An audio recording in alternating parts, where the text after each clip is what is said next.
Blog Talk Radio. Greetings of peace and love, everyone. This is your host, the notorious Djehuty Maat'ra, and you're tuned in to another edition of Choppin' It Up Live here on Blog Talk Radio. Choppin' It Up Live, good people, is brought to you guys by various businesses and individuals, such as Djehutymaatraherbs.com, FBDOutlet.com. You can get the full body detox for $49.95 at FBDOutlet.com. Also brought to you by Djehuty Maat'ra Network. That's my new network where you guys can download my new film, Full Body Detox, the movie, for just $14.95. The website is dmnetwork.tv. That is dmnetwork.tv. Also brought to you by ResumeMakeovers.com. That's ResumeMakeovers.com. Also brought to you by Moya Body Care and Colon Hydrotherapy. That's where you can go to get your ass cleaned out. See my girl Monisha at Moya Body Care and Colon Hydrotherapy, located at 1001 West Carson Street in Torrance, California. Also brought to you by the notorious UrbanKryptoniteFilms.com. That's a good brother, Cochise. UrbanKryptoniteFilms.com. You can go there to download Urban Kryptonite. That was our first feature. Very proud of that feature and venture. Also brought to you by Tahuti's Crenshaw Health and Metaphysical Store. Yes, I renamed it, people. It is now the Health and Metaphysical Store, located at 5444 Crenshaw Boulevard near Lamert Park in the city of Los Angeles. The zip code is 943. Right there on the corner of 57th and Crenshaw, in the hood where it is all good sometimes. Okay, and last but not least, my good brother, Style Vision, my man Saladin. Style Vision. All right, people, today's date is January 5th, 2016, 5 days into the so-called New Year. And I say so-called New Year because, well, you know what time it is. You know the New Year is really March 21st, which is the first day of spring. It's called spring for a reason, because everything springs up. And in the fall, everything falls down. So in the spring, energy ascends, and in the fall, it goes down. See, they taught that in ancient chemistry. They don't teach things like that in the Matrix. They teach booty jiggling, twerking here in the Matrix. They teach you how to roll blunts here in the Matrix. But let me be cool. Sometimes I'll be just going off. I'll be going a little too hard on the Matrix. And the Matrix ain't all bad. It's not, people. It's really 50-50. But it's the bad stuff that just mess people up. It's the bad stuff. Not the good, but the bad. So we focus on the bad. The good speaks for itself, but it's a so-called bad. And what makes the bad bad is that a lot of people like the bad. You know, stimulate them, make them feel good. But anyway, today's date is January 5th, 2016, and we're going to be discussing the college conspiracy. It feels so good to be on the phone doing a show and not in person discussing such a topic. When I discuss certain topics, I have to wear a bulletproof vest because a lot of people get upset. They don't like what I'm saying, and they want to do something. Even though we're in the capital of the Matrix, the United States, where there's free speech, supposedly, some people can't handle that. They don't respect that. They don't respect free will. They get offended. I know we are emotional beings, but some people act on those emotions, the unskillful emotions, because there's nothing wrong with operating on emotion or emotions, plural. But, man, when folks operate on the unskillful ones, look out, or they'll get the gat and show your monkey ass where it's at. It happens every day. I was reading something on Yahoo News about a girl who smoked her own mother and the mother's boyfriend.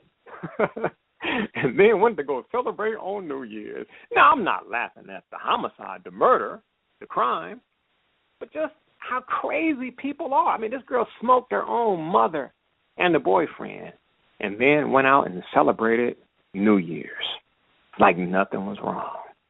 But that type of stuff happens in the Matrix because the Matrix, the Matrix got a lot of bad karma. Because the people who set up this Matrix, and I'm talking about the United States Corporation, the people who set it up did a lot of foul shit and created a lot of bad karma.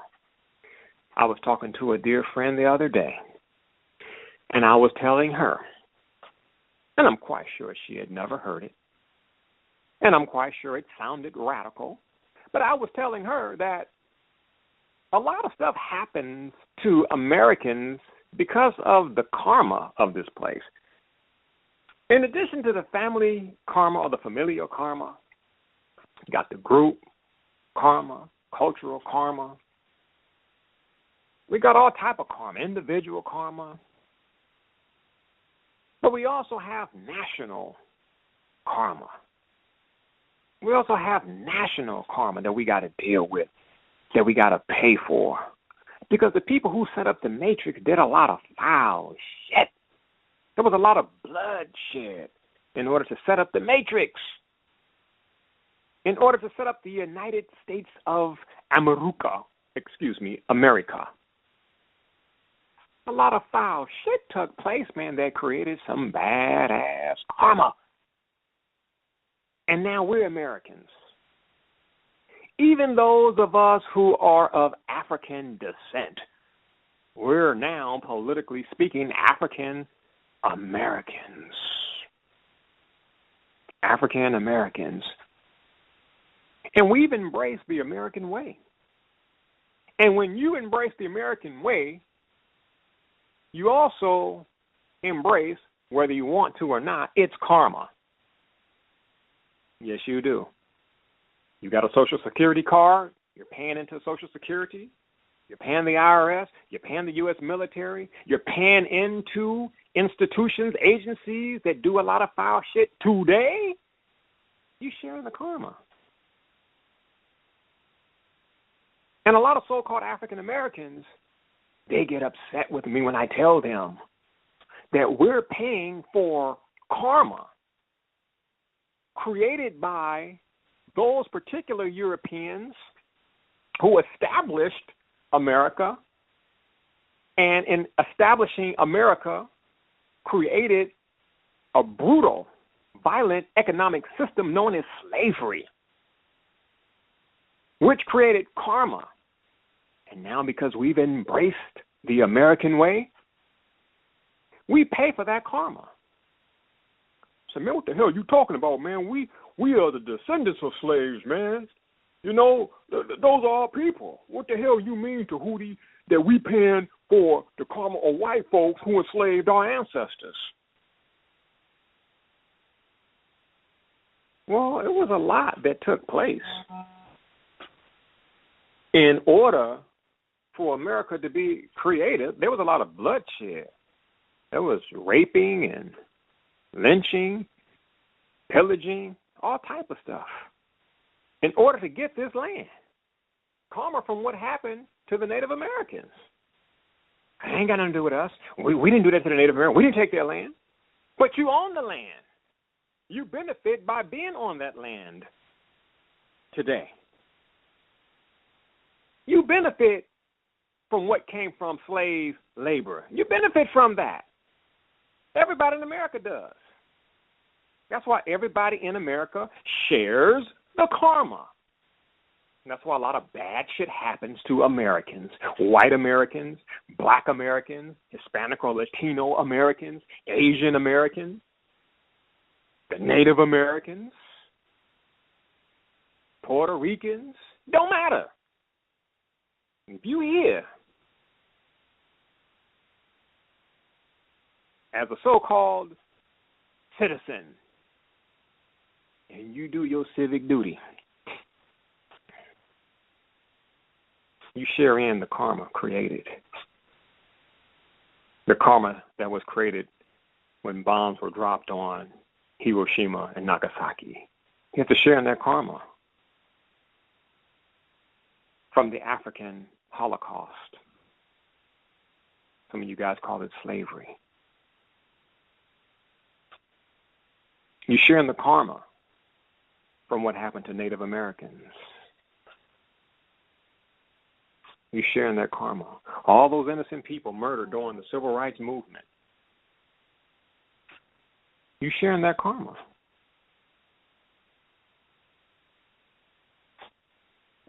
But I know tonight's show is not about karma. It's about something else. Well, it does have something to do with karma. I mean, those who set up America robbed a lot of people on this planet.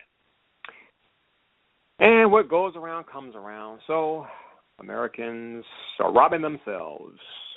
Americans are being robbed left and right. And one of the ways that they are robbed is in the way of so-called education or education, which is more correctly inculcation, but they don't call it that. It's not called public inculcation. It is called public education. Euphemism. Public education. That's nice. That's a euphemism. It's nice. It's good. Because the opposite of that would be something that doesn't sound good or nice. Go ahead and say it to Djehuty. Because you have a dirty mouth, you use vulgarities. Go ahead and say it, sapsucker you. It's called mind fucking. It is the systematic performing of mental lobotomy. Controlling the mind of certain individuals so that they can function properly in the matrix or society at large. The college conspiracy. And it's really not a conspiracy because it is what it is. I mean, it really is. I mean, most people, when I talk to most people about college, most people say the same thing. Djehuty, I'm still paying off the debt, the debt, the debt, the debt, the debt, the debt. They got a degree, but they also got some debt. And I meet a lot of people, and they say, I've learned more about life from your website, be it dhealthstore.com or Djehutymaatraherbs.com. Don't matter, whatever website. The articles, the e-books, the e-articles, YouTube videos, archived blog talk radio shows, the broadcasts. So Maat'ra, we have learned more from listening to the likes of yourself and others out there. There are a lot of people out there nowadays dropping good information. The good brother Reverend Phil Valentine, the good brother Tariq Nasheed, Dr. Umar Johnson. He's on the hot seat because of a recent scandal, but still, drop some good information. A whole bunch of people out there drop good information. A few so-called rappers, and they're not rappers, they're artists, like my man Paris and T-Cash from the Bay Area, putting it down. LPs like Pistol Politics, Sonic Jihad. I mean, you can really learn a lot about what's going on in the good old USA from just listening to Paris and T-Cash Just two of many. There are a lot of cats out there dropping. You got to give props to the likes of Public Enemy Chuck D and my man Griff, Professor Griff, my man KRS-One, Cool Mo D. Good brothers, knowledgeable brothers. You think they put it down in songs. Man, be in their presence. Chop it up with them. Some deep cats. I don't think they really drop deeply, in my opinion, in their songs. Seen dropping good information.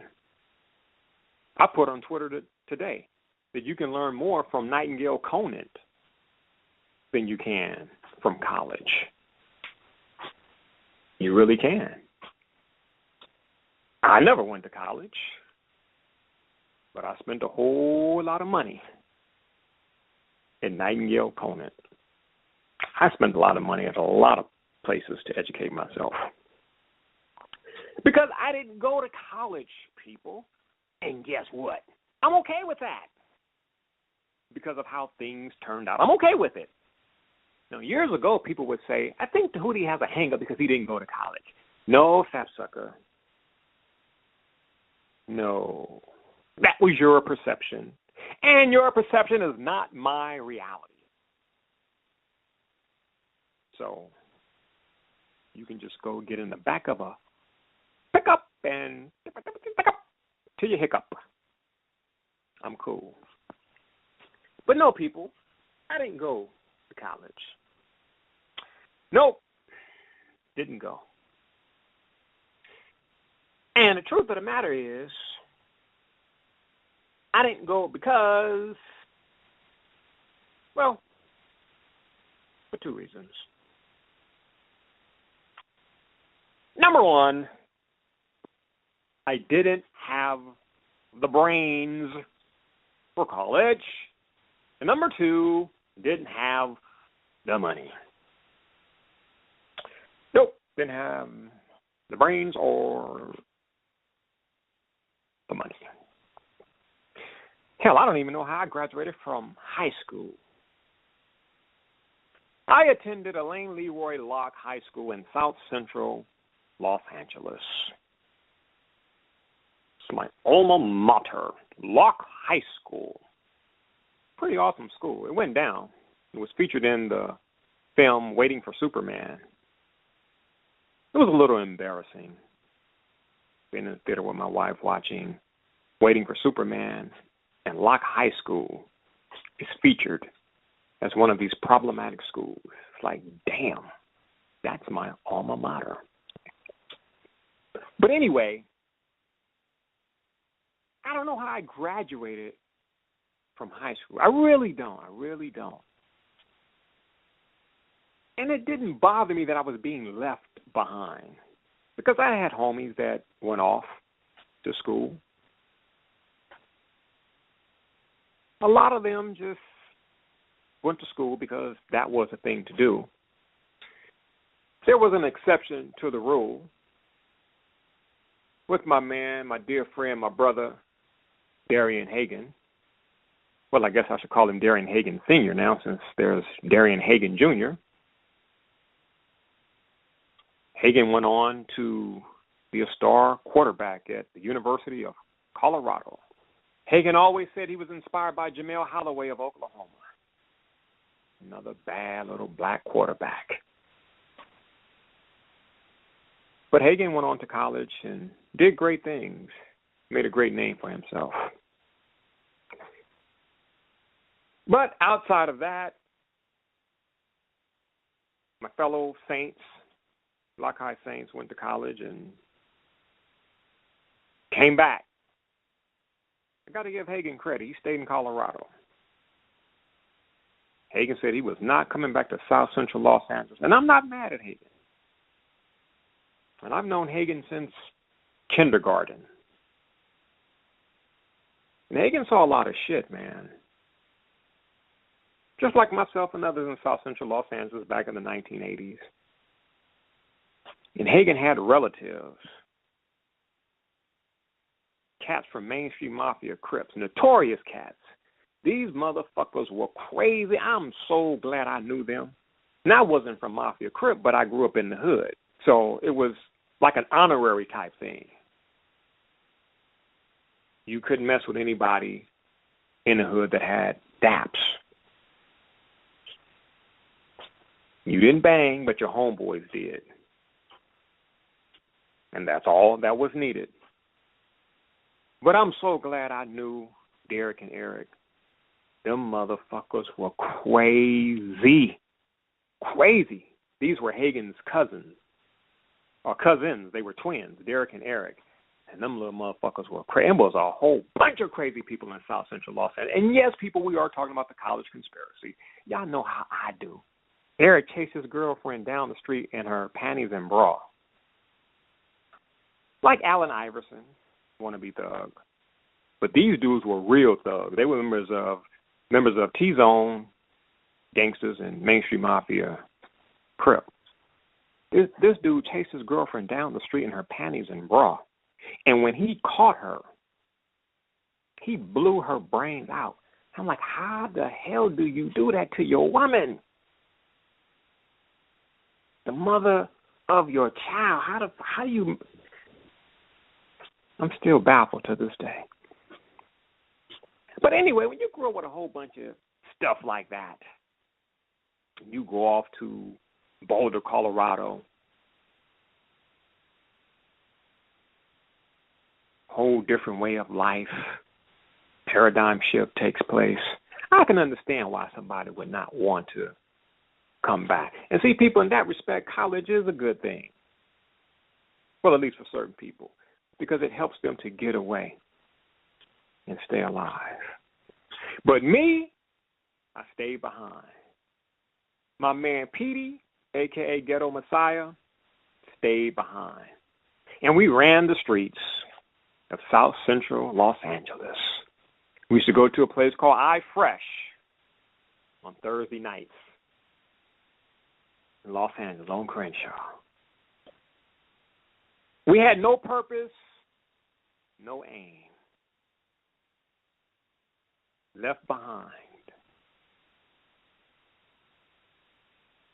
We had to make a way for ourselves. And it was rough. 1988, 1989. In 1989,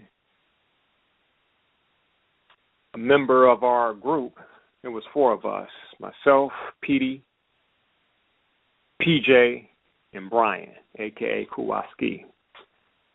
And in 1989, man, little PJ, I think PJ was only 16 years of age, he was murdered.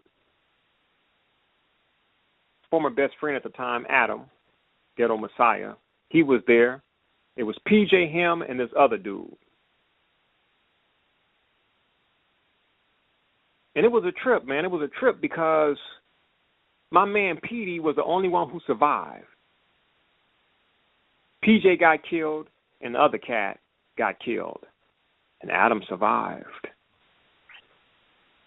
Adam went to the mosque. He joined the Nation of Islam, Muhammad's Mosque, number 27, in 54 in Compton. And Adam came over one day with a Farrakhan tape. That means a VHS videotape of the Honorable Minister Louis Farrakhan.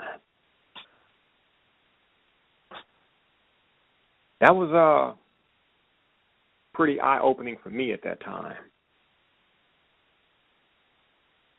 I was talking to the good brother Saladin today. I said, from 1983 to 1986, I used to wake up every day of my life and ask the question, is today the day I die? Imagine that. Every day you wake up and you ask yourself, or God, or the universe, or whatever you want to call it, but you're asking, is today the day that I die? Is today the day that I get blasted on?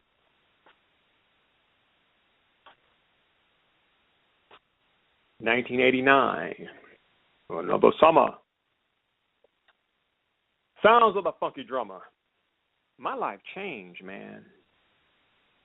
My life changed. Videotapes by Minister Louis Farrakhan, music by Public Enemy. But I want to say, more importantly, a program that came on PBS television, Channel 28 here in Los Angeles. Eyes on the Prize, Part 2. That really did it for me. That's when I started my version of my form of college. That series right there. That started it for me. This is your host, Djehuty Maat'ra. And tonight, we are discussing the college conspiracy. If you have a question or comment about tonight's episode or topic, you can call in at area code 714-364-4358. 714-364. And you don't have to press 1, people. When you press 1, you end up on my switchboard, which is reserved for people who have questions and or comments. Suckers. Okay.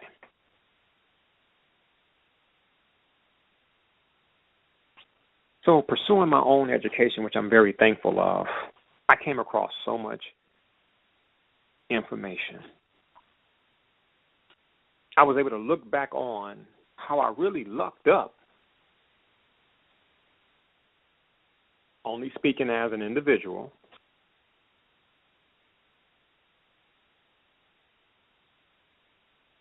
by not going to college. I lucked up. It worked out for me. Now that's just an individual thing. What you saying, Rob? What you saying, man? I mean, what you saying? What? We shouldn't go to college, man? What? I should drop out? What you saying, man? Man, I'm just talking, man. I'm just talking about me. That's it. No need to drop out. We're just talking for purposes of mental stimulation, that's all. No, man, you fucking with my head, man. You giving me something to think about, man. That shit making sense, man. Just fucking with me, man. Boy, that ain't my fault, man. Shit. You ain't got to listen to the show. You ain't got to listen to the show. But people, I came across so much information, man. I realized that I lucked up. College. I started meeting people who I thought had it made in the Matrix. People who went to college. Many of whom got good paying jobs. Some who didn't have good paying jobs, but they had jobs. But they also had something else.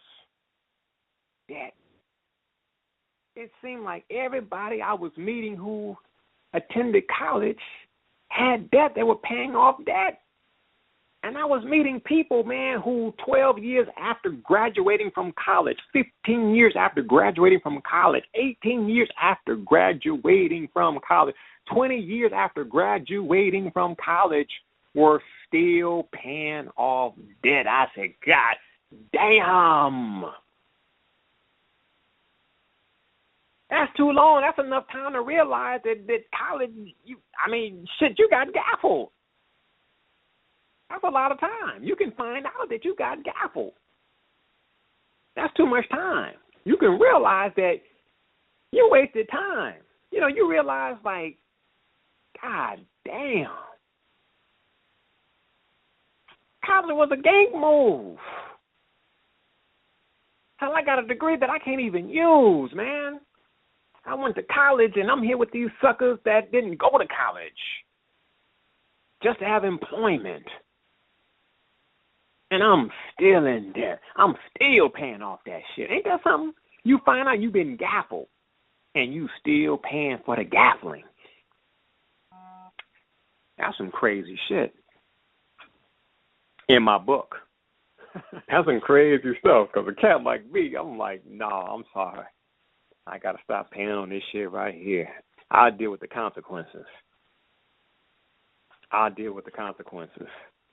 And there were certain people who got into sovereignty and learned how to discharge debts and discharge their college debt. Please don't call me and ask me about that, because I don't deal with things like that. It was very stressful in dealing with those type of situations, dealing with people who were just trying to get out of something so they can get into something else. But I met a lot of people who had went to college and were working jobs, for the most part, ignored the fact that they went to school. They were not able to use their degree or what they went to school for on that particular job. And they were paying debt for a degree that they could not use. That's why I said today on Twitter, if you have a degree, you got to make it work for you. I heard Minister Louis Farrakhan say many years ago that a degree is like a brand new Lexus, but without an engine. It looks good, but it can't take you anywhere. Never forgot that. And I saw that with a lot of people, especially when I was working in the Mid-Wilshire area. I really thought a lot of people had it going on. And the only thing they had going on was a lot of debt. Beautiful, attractive sisters. They had their cars, they had their jobs. The fashion was fly. You know, they had gone to college degrees. But like they say, all that glitters is not gold. And these people were in debt, many of them living paycheck to paycheck, because they had gotten bamboozled by the college conspiracy. Now let's go into this college conspiracy, because some people are saying, Tootie, you talking shit about college, man. You talking shit about college, and that ain't cool, man. You talking loud and you ain't saying nothing. Well, is that right? Okay. I did my own research. I started purchasing dictionaries. There's a section of my vast library that consists of dictionaries. I have dictionaries in German, Russian, Chinese, Arabic. I was into words. Words, I could do a whole show on words. I like words, especially of the English language. I'm fascinated by the English language. It's the only language where one word has multiple meanings that will confuse the hell out of you. Case in point, pool, P-O-O-L. Without context, you're lost. Pool, a game of billiards. Pool, puddle off, put your resources together. This is a language that is predicated upon context. But it's a language that will trip your behind up. And that's why I like it. It's a riddle language. I always fared well in English, or Anglo-ish. So I started buying a lot of dictionaries. And like my man Malcolm X, I would study the dictionary.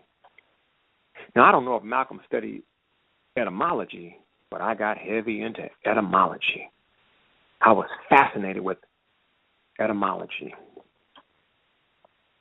the origin of words, where they came from, the history of them.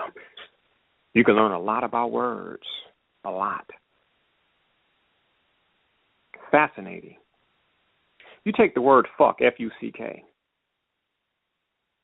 and if you learn the etymology or the etymological root of that word, that word originally meant to milk a cow.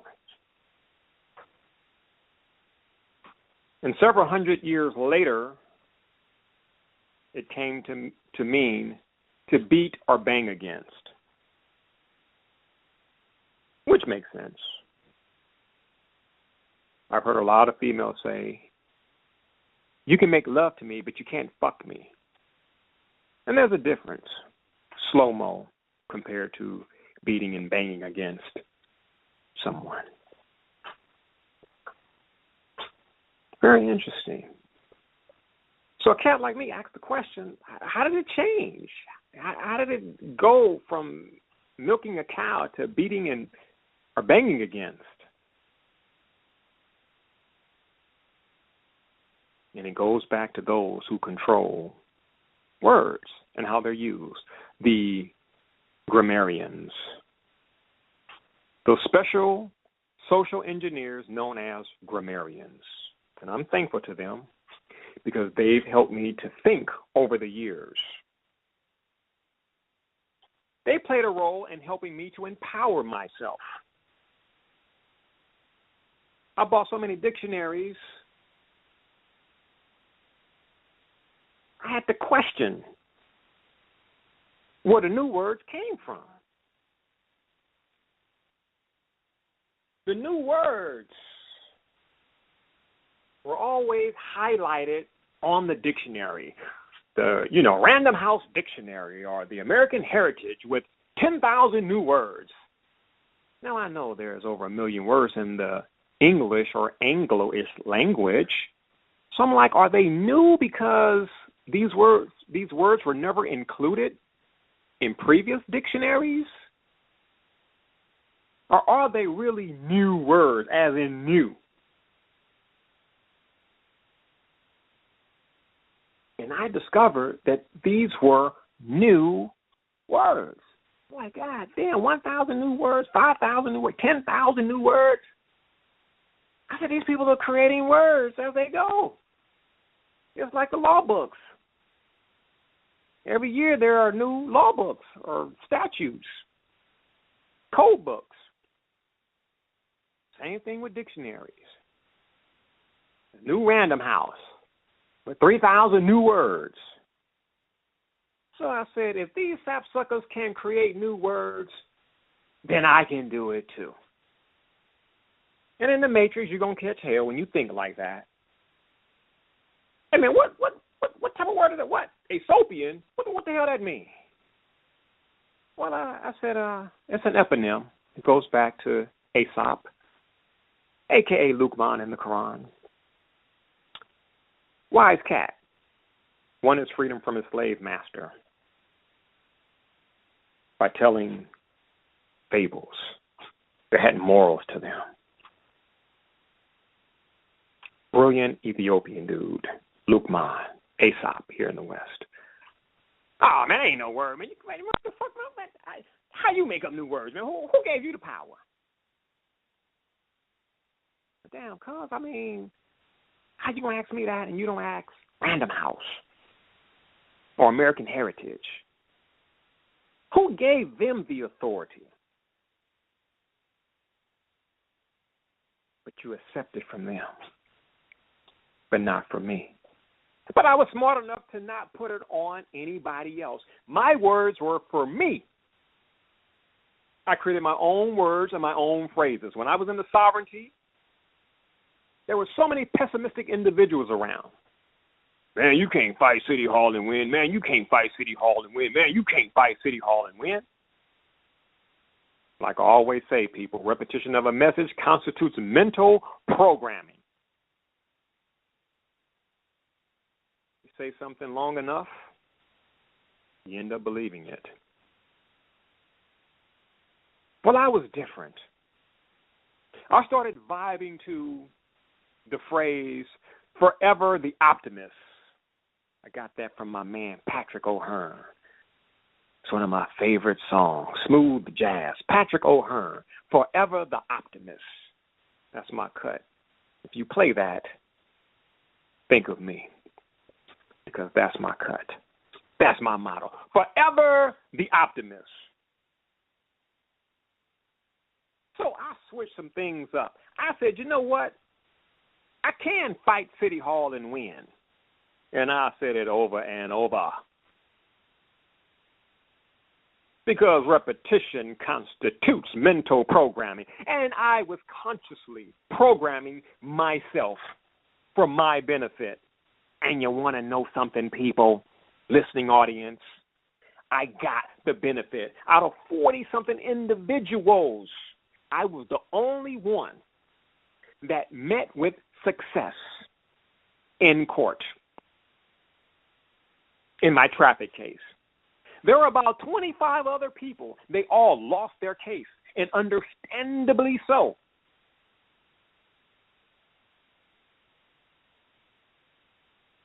They believed something, and they got the result of that belief.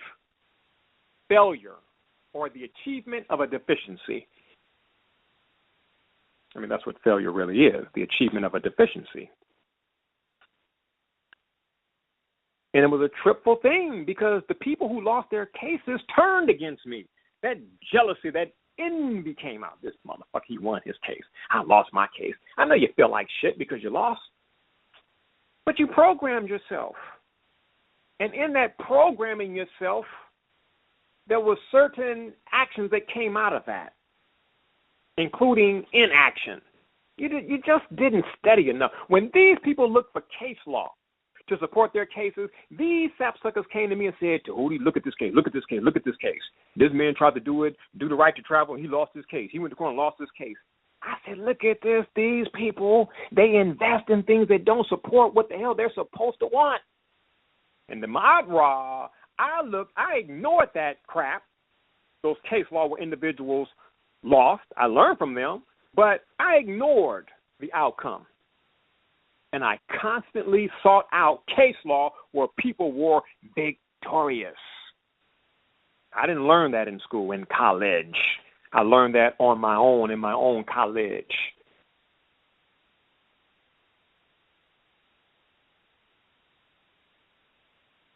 See, in the Matrix, we take authority as truth rather than truth as authority. When you take truth as authority, then you become the authority of self.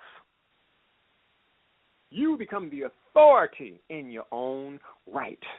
When you take truth as the authority rather than the authority as truth. Because worldly authority will lie to your ass and get you messed up. And one of the institutions that they use to mess you up, and in more ways than one, is an institution called college. No, it's not all bad, but it will.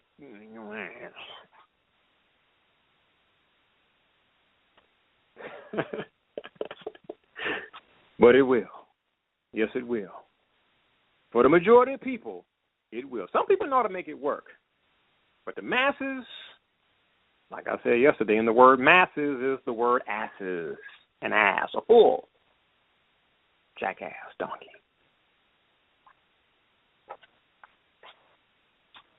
Dictionary became my good friend. I started looking up words. I said, in elementary school, junior high school, the smartest person is known as the class valedictorian. I said, let me look up the word valedictorian. It goes back to the word valediction. Valediction. Tion, which is a suffix meaning the act or process of. I was deep into the dictionary. I couldn't really talk to a lot of people. I would talk to myself in my apartment. Because people be like, well, damn, man, why you got to break shit down, man? Just say it and just move on. You got to break shit down, and it would really perturb certain individuals. So I got into soliloquy and benefited from it. So I said, valediction, farewell or goodbye. Now, why is it that the smartest person, the valedictorian, or why is it that the smartest person gets to say farewell or goodbye? Why the smart? You would think the dumbest person graduating could say farewell or goodbye. Why the smartest person?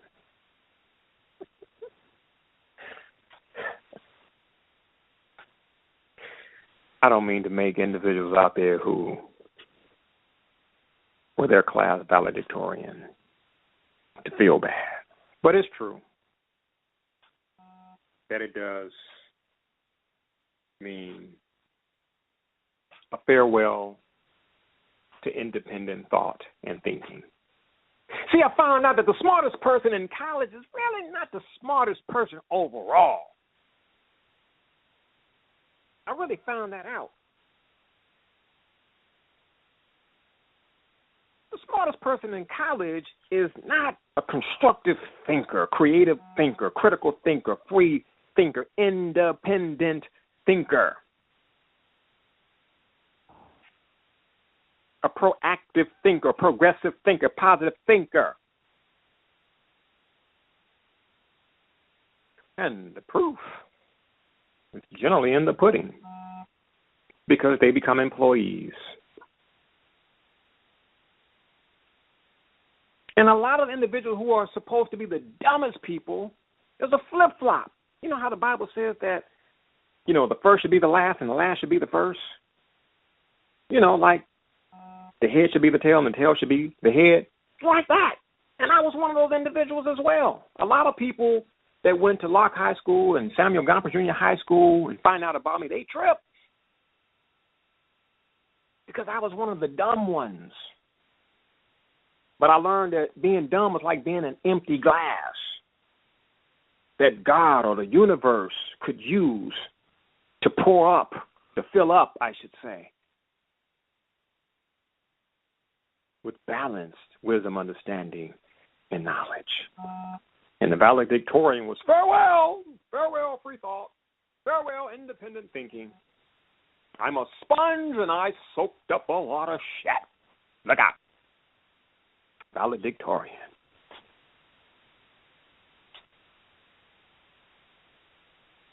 And the class valedictorian back in my day, 87, from 86, 87, 88, they didn't turn out well. And they were usually all females. And you heard about them in college, boy. It's like, what? God damn.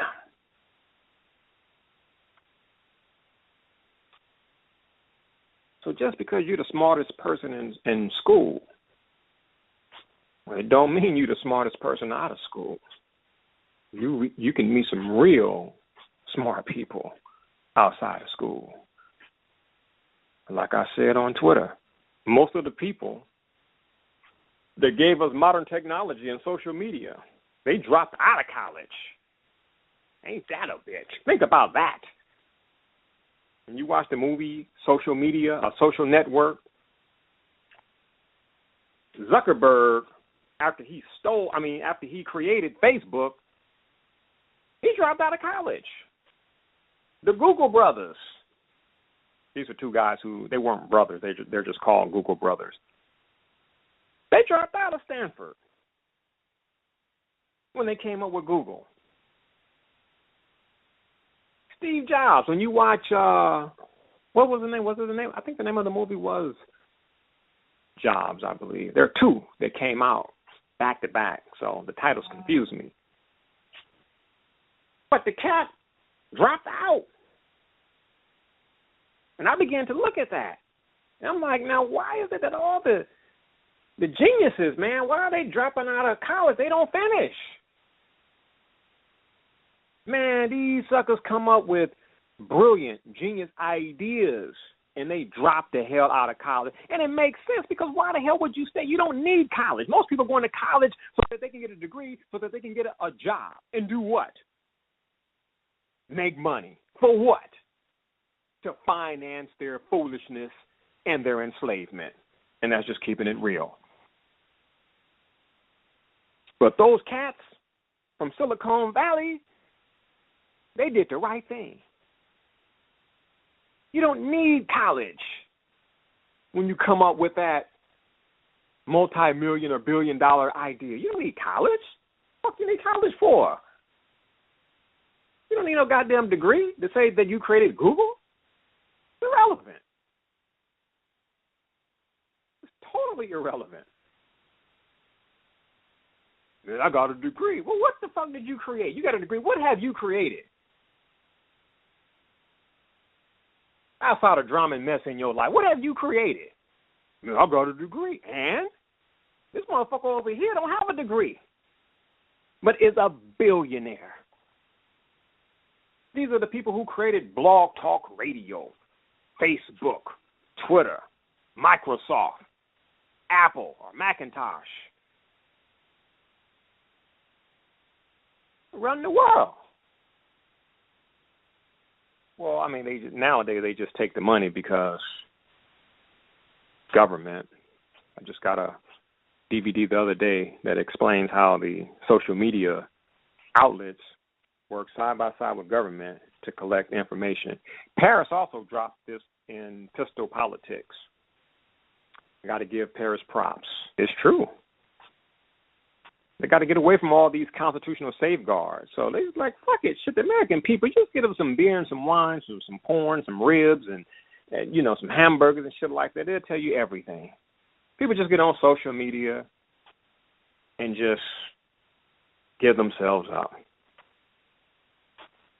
Singing like a bird on themselves. A little sister in Florida who was, well, let me say it like this. She was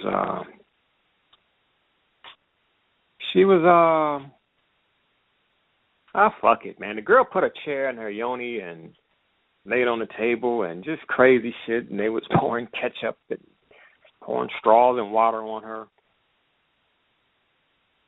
She did this in a restaurant in Florida. Put on an exhibition. A couple of days later, got on social media talking crap.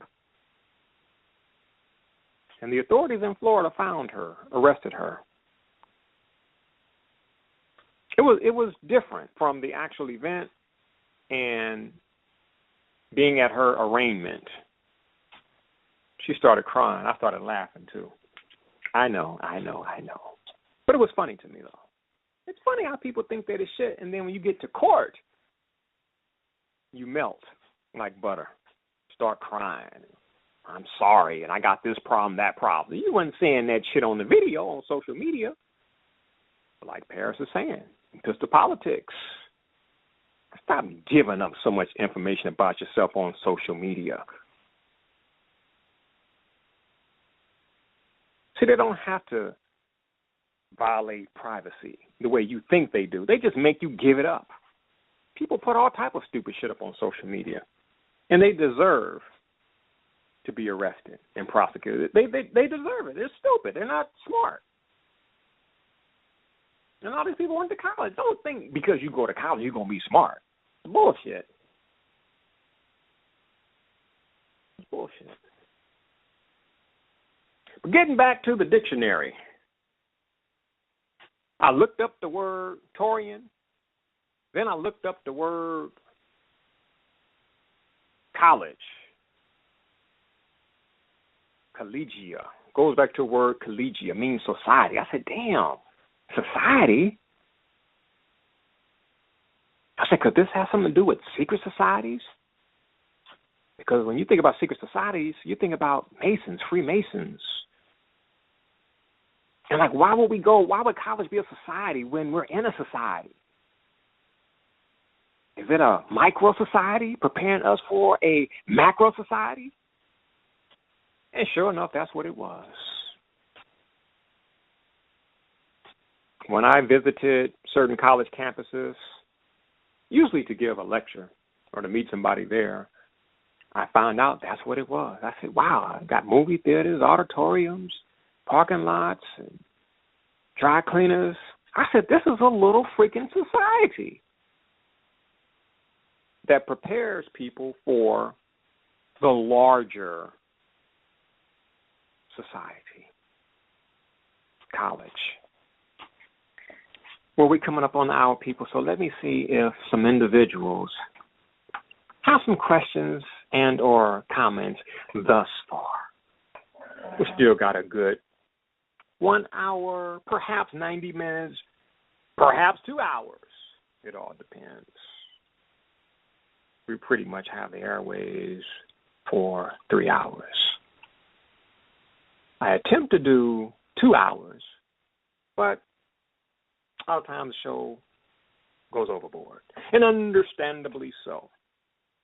But let's see if we have some callers that have a question or questions, plural, and or comment, plural. Let's see here. We get a lot of people who press 1, and they're just listening. They don't have anything to say, but they pressed 1. Goddamn sap suckers. It's all right though. I can't even see the number of this person right here. No problem. I can't see the area code or anything. But person, are you with us? You're with us, but you're not with us. Hello? Because I just, oh, snap. I'm sorry. Yeah, hell is low, and you will get burned in it. How you doing? Hello? Yes, eyes be here. Can you hear me? Yes. At the moment, I'm just listening in. Okay. See, I was just saying. I would like to comment, but yeah. I'll get off. Yeah, I'd like to comment in a few if you don't mind, but I'm just listening, and I just want to absorb all the good information right now, if you don't mind.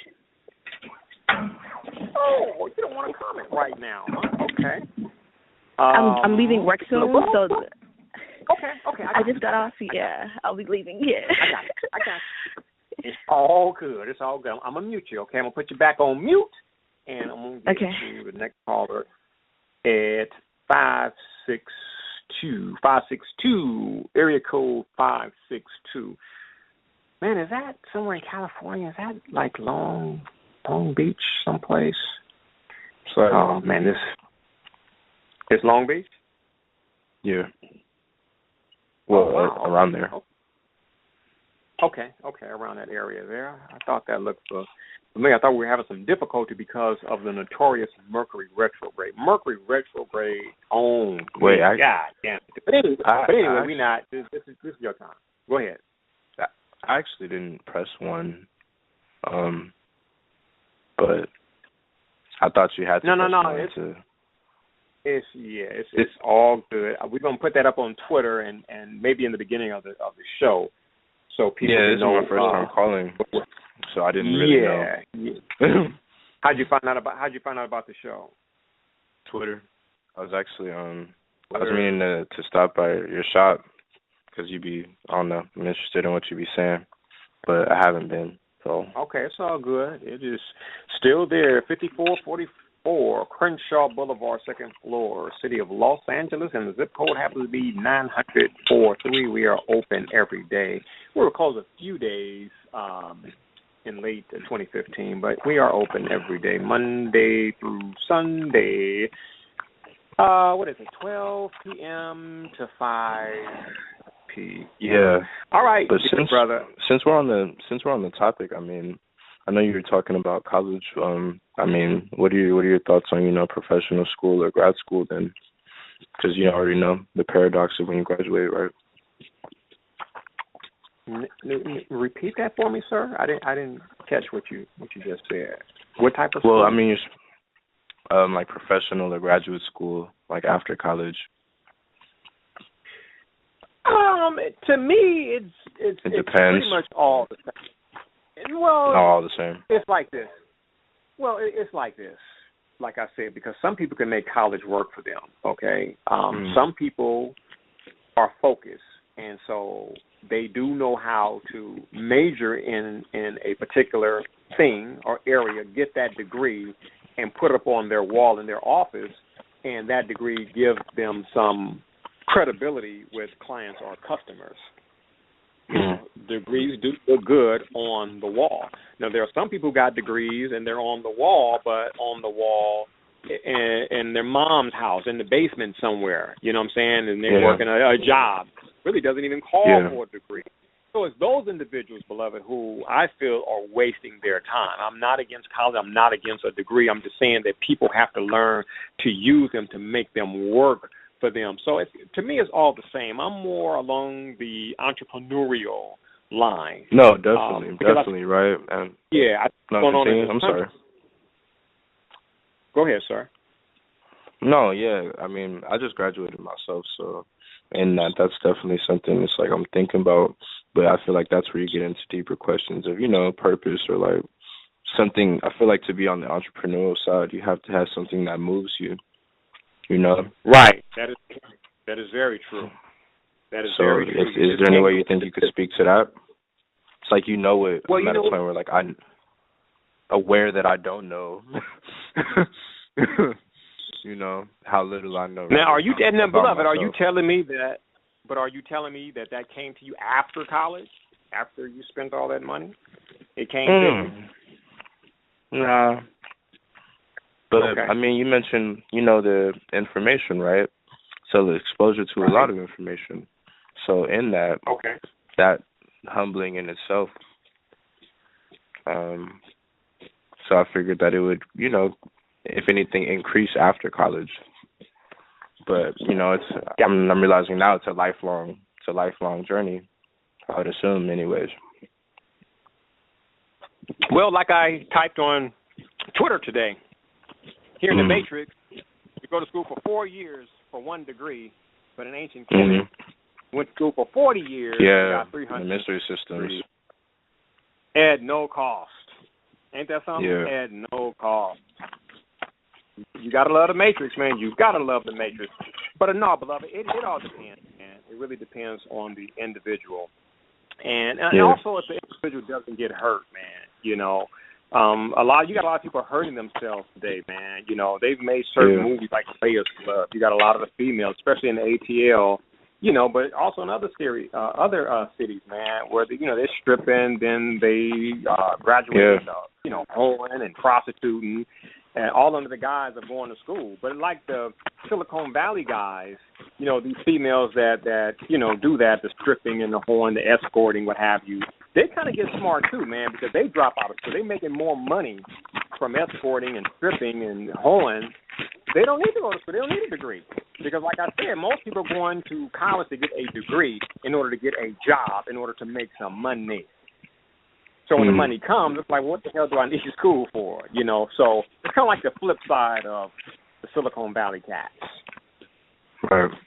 Flip side of that. So, but again, good brother, it all depends, man. If people are focused and they know what they want to do, and it's in an area that they know they're going to graduate and get in that area, man, hey, I say more power to you. And it don't get you in debt as well. More power to you. Because I know some people, man, like my ex-wife, her best friend went to school and got a degree in psychology, and she ended up working at the DMV, man. And, like, that shit didn't make sense to me. Like, you got a degree, you know what I'm saying? You got a degree in psychology and you work at the DMV. How do you use that degree in psychology at the DMV? Right. You dig what I'm saying?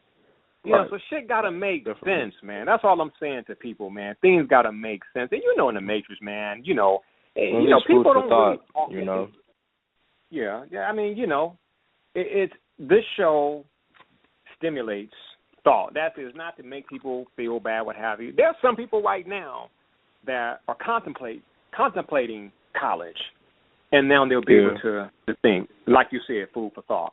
And that's the whole basis, man, of what I do, just food for thought. Not making anybody feel bad. Like I said, and I'll say it again, I'm not, against the degree and the college experience and all of that, not at all. Not against the frat houses, the sororities and the fraternity. No. Have you some skillful fun, because I've been seeing some shit, man, when you look at, like, girls gone wild, like, these are college girls, man. And my man, Cosmo Mara New sent me something on email back in the early 2000s, man, after Florida State won the BCA Bowl, man. And I couldn't believe the modern-day Bacchanali in Gainesville, Florida, where these were college people, man. And, I mean, the women were giving blowjobs in the open, man. The MC was getting a blowjob. I mean, they was doing anal sex. These were college people, your future lawyers and legislators and, and CEOs. It was a trip. Like, God damn, it be some stuff going down on these colleges, man. People getting drunk, all type of crazy shit, man. Joining frat house. I was watching this movie called The Rioters Club. And I think these are some college dudes. Yeah, at Oxford. Yeah, Oxford University. And, man, they was doing the most riotous stuff, man. I'm like, these dudes are in college, man. These are your future lawyers and judges and, top prosecutors and people who will be in, in positions of authority, making decisions and, and policies for people, man. And these cats are doing some of the wildest stuff, man. So college, you got to be careful because a lot of strange stuff takes place in college. Yeah. A lot of girls lose their virginity in college if they don't lose it in high school. A lot of stuff takes place in college. As I put on Twitter this morning, the movie, one of my favorite movies, National Lampoon's Animal House, that took place at Dartmouth University, Ivy League school. Yeah. A lot of degeneracy, man. So people got to be focused, man, to move through that. Don't get caught up in all the BS. And all the entertainment, because, especially at the black, the historical black colleges and universities, be into that stomping shit, man, and, that's like church on a college campus, and, so we got to be able to navigate through that, man, stay focused, it's like whatever it is that, you want to be, and you want to deal with the public, stay focused, get that degree, get into that field, man, and make you some snapperoos, make you the Skrilla, make you the moolah, make the snaps, and do you. Well, thank you, good brother. Yeah. I know that it was a random call, and you were just listening, but you did ask a question that allowed me to spit what I just spat, and hopefully thank you. Stimulated some thought. I want to thank you, good brother. Okay, I'm going to move on to the next caller, who happens to be from, I shouldn't say the next caller because I don't know. It could be another person just listening. But anyway, the area code is 216. Caller from the 216. Are you with us? Question or comment? I'm going to put you back on mute, and I'm going to go down to the 870. The 870 caller from area code 870. Are you with us? What's the show code? Mr. Yeah, I'm just listening. I ain't pressed one. You just when I called in. Okay, yeah, no problemos. Okay, cool. I just want to make sure we get people that do have a question or comment, so I can get back. It is 7:11 p.m. That is my lucky number. I can look up, and, man, it'll be like 11. I see that. That's that master number that deals with creativity and financial prosperity. Okay, let's see here. Let's see if caller from the 678 has a question or comment. Caller from the 678. Let's see if this person has a question or comment or is just listening. Nope. Yes, I'm here. Yes. This is Mike from Atlanta. How you doing? Djehuty Maat'ra is on top of the world. How you doing, beloved? Everything is all good, man. I know this is a college topic, but I wanted to ask you if in the near future you would be elaborating on mortgages versus rents and buying property and real estate and stuff like that. I was wondering if you were ever going to talk about that at some point. Hell yeah, man. I'm going to be on the, is it appropriate to say the airwaves? Because this is the internet. But, yeah, man, I'm going to be in cyberspace, man, talking about pretty much everything. Man, I got 5 days, man, per week. I'm weekly, monthly, maybe yearly. It's a lot to talk about. It's a lot. So, yeah, without a doubt, I can talk about mortgages versus rent and all that good stuff, man, because that's part of the matrix, man. A lot of people go to college, get a degree, and get in debt, so that's a bill. And then they get the mortgage or the dead pledge, that's a bill, Then they get the new car, the car, they got the insurance and whatever else comes with that, and that's a bill. Bills. So, right. Yes, I'm definitely have to talk about that. Okay, cool, because I've been reading a book called The Automatic Millionaire Home Buyer. And because I'm looking into possibly getting some properties, but I've been getting a lot of mixed messages when it comes to whether you should or you shouldn't and stuff like that. So I'll be looking forward to the information you have to drop on that. Yes, sir. I was faced with that question before my first marriage and during my first marriage. Her tax guy was trying to talk me into this whole home ownership type of thing, and I was still accumulating information, and I came across some good information from, I believe his name is Kevin Makuta, and it was the last thing I purchased with the last credit card I had back in the 1990s, and I'm glad I did make that purchase, and it really had me thinking, principal versus interest. I couldn't believe what people were willing to pay in interest over 30 years just to say they owned a house. I was just baffled, and I asked the tax dude, the tax preparer of the ex-wife, because he was happy he bought a house, I think in Riverside or San Bernardino or Moreno Valley. He bought it in one of these areas that began to really blow up, as far as people purchasing property in that particular area. Like I said, it was Riverside or San Bernardino. I don't know if it was a county or a city, but it wasn't in Los Angeles. And he was really proud. And I remember asking him, was he aware of what he was paying in interest? Because I think it was, let me see, what was his note? What was this dude's note? I want to say his note was $25,000 or $3,000 or something like that. And we did the math on the interest versus the principal. And it was mind-boggling. And he was cool with that. I said, you're going to pay for this house 2 or 3 times over the buying price in 30 years, of course. I said, you do know that? And he's like, yeah. And I said, you cool with that? And he was cool with it. And the truth of the matter was he didn't know any better. As most Americans, they don't know any better. They're not tripping on 30 years. People ask me all the time, Djehuty, you going to get you a house?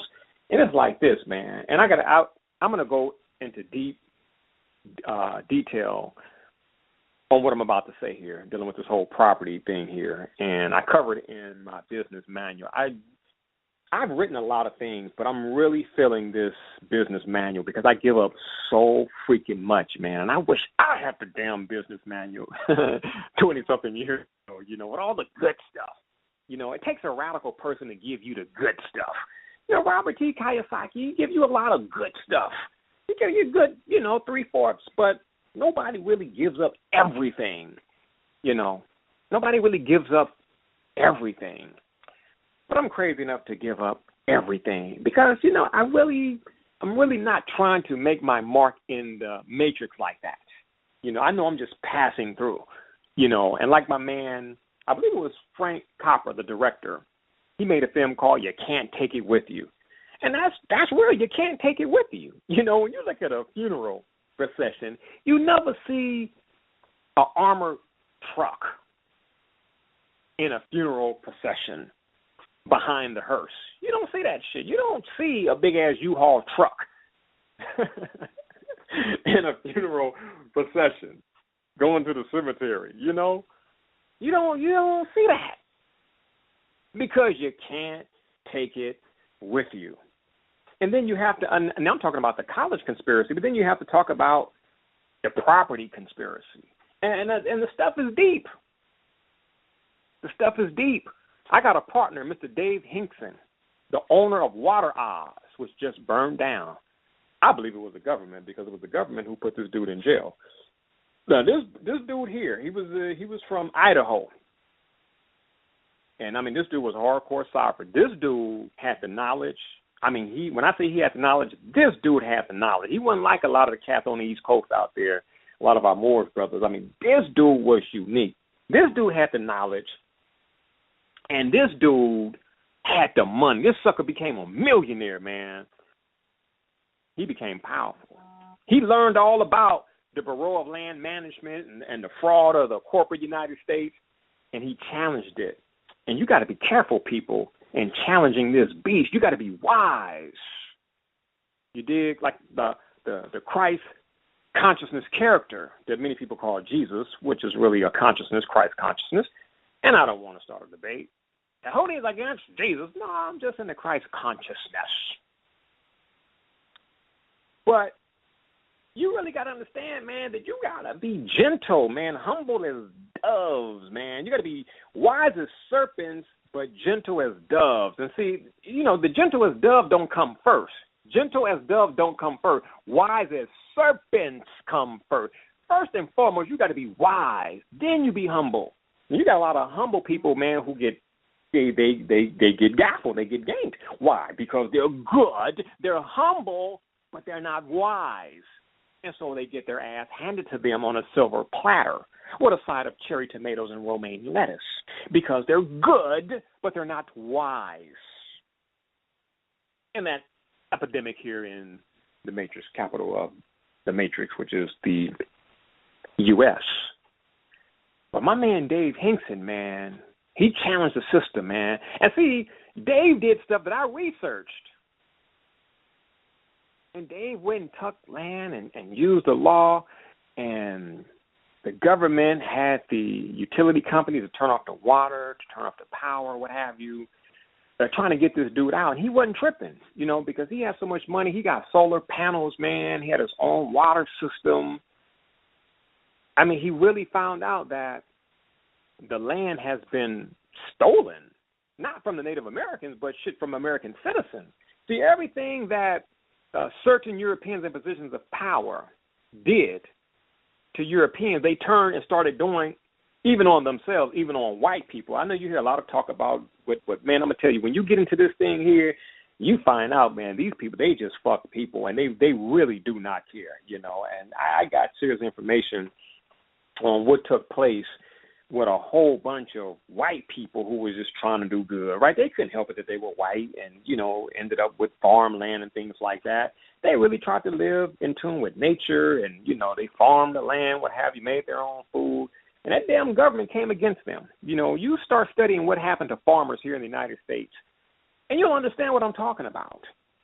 Taking the land and, getting them hemmed up with debt, all type of crazy stuff. The stuff that was done to the Native Americans and the Africans and the Chinese, et cetera, et cetera, et cetera. Man, that shit came back.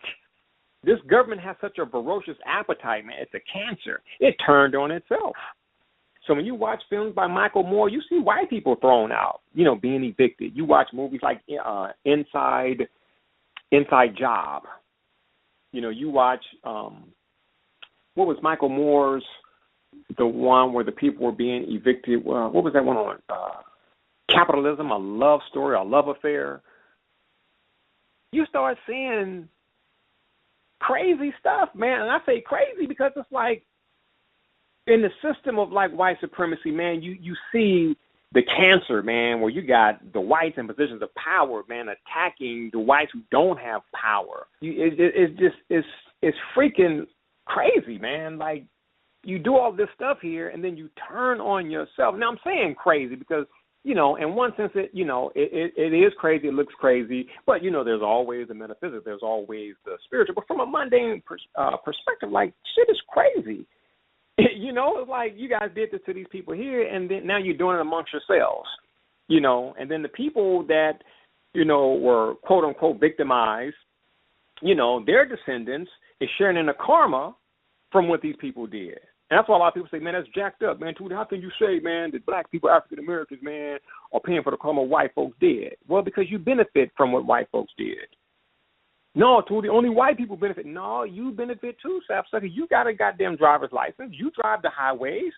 Like, where do you think the land for the highways came from? People were murdered, man, to get these highways that you drive on. That's your privilege now. Your house. You in California. There were other people here in California. These people were moved off the land. They were murdered to get the land in California so that you can actually be in your house in Beverly Hills, in Palos Verdes, in Carson, and Compton. There's blood was shed to get that land. And you're on that land, benefiting from that land. So you share in the karma.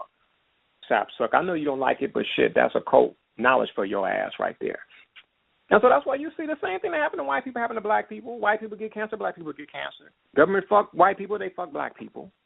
They just, with black people, just is always a little harder because of that political system of racism, white supremacy. But the same shit happens. White people get evicted all the time.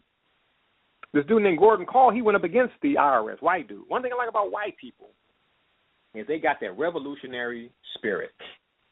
Them motherfuckers will fight. And this dude named Gordon Call, I believe that was his name, he went up against the IRS in 1980, a shootout. Same thing with my man, another white dude, William Cooper, author of Behold a Pale Horse. Shootout in Arizona. Shootout.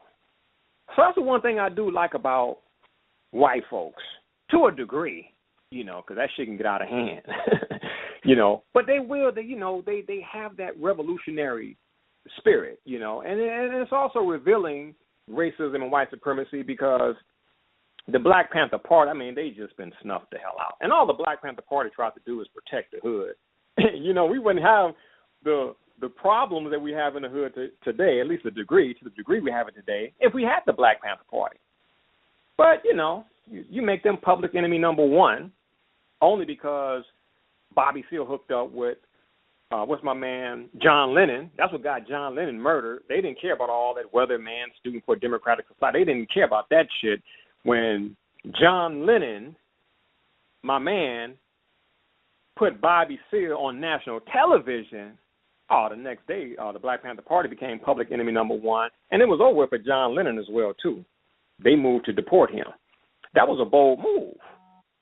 But, and I know Tyreek is tweeting this up big time, too, but you have some white cats took over a federal facility in Oregon. No shootout, no laws change, what have you. So it's a difference.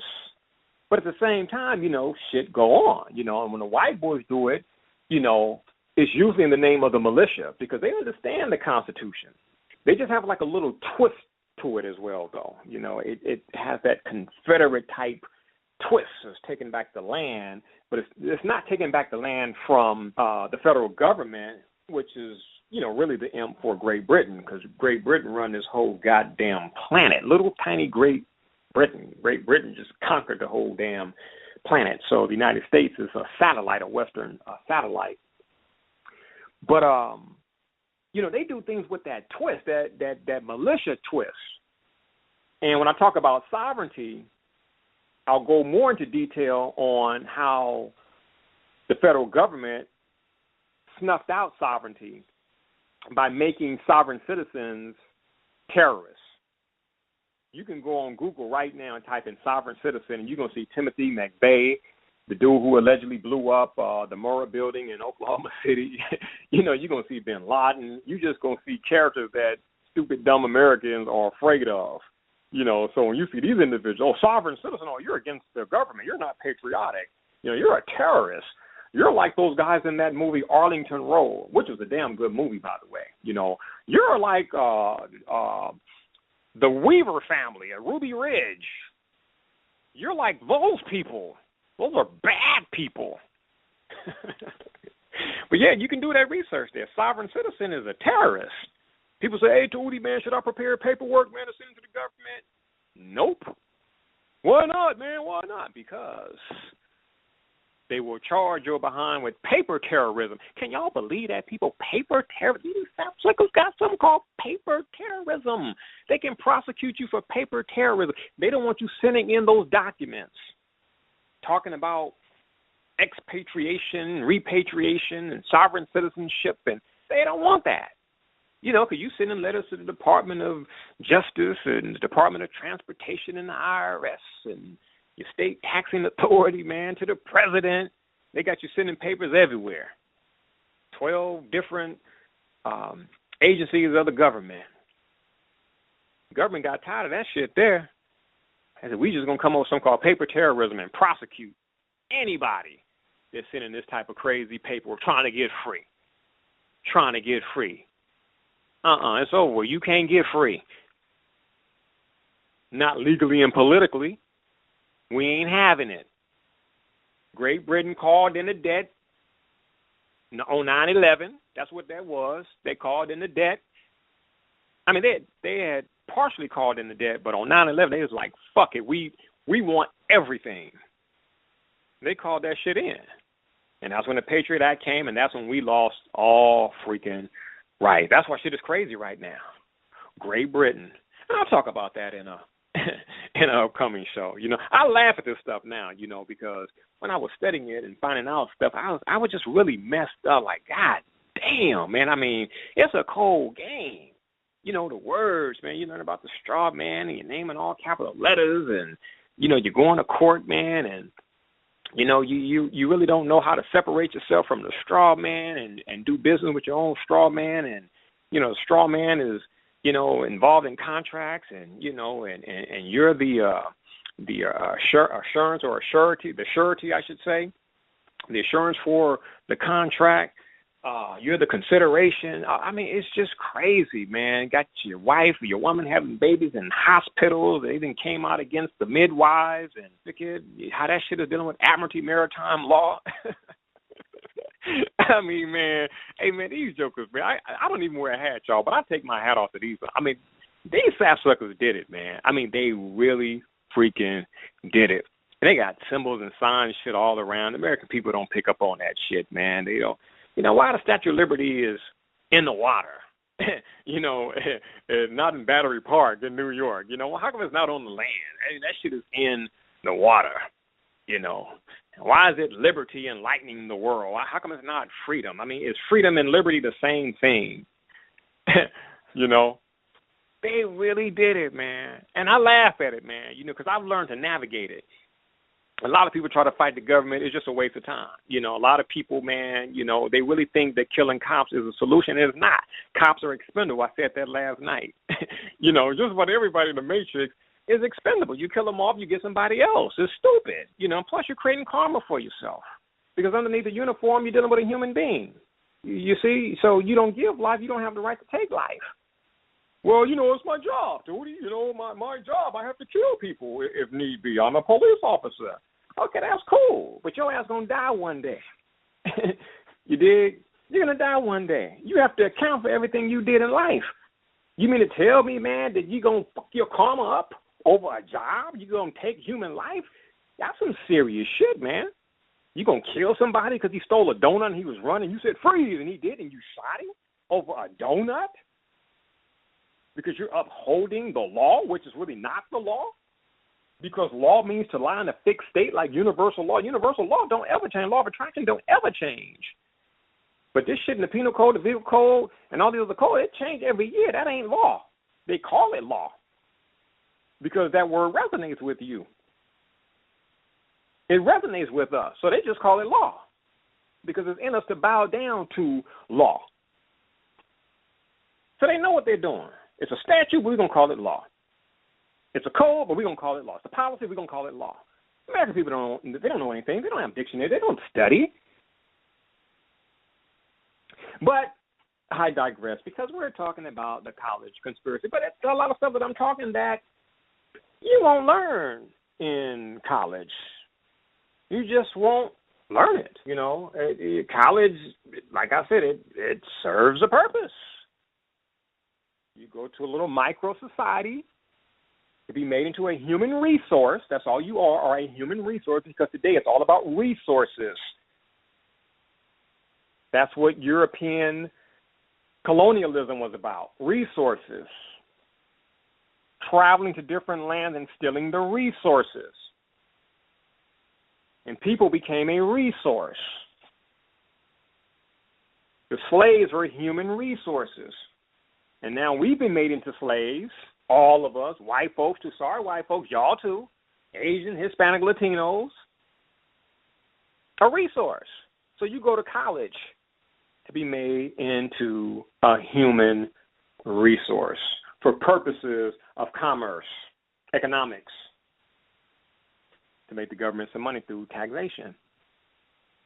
That's why when you go seek employment, you don't go to the CEO. You go to the Department of Human Resources, because that's what you are, a human resource. And don't get mad at me. It's just real talk.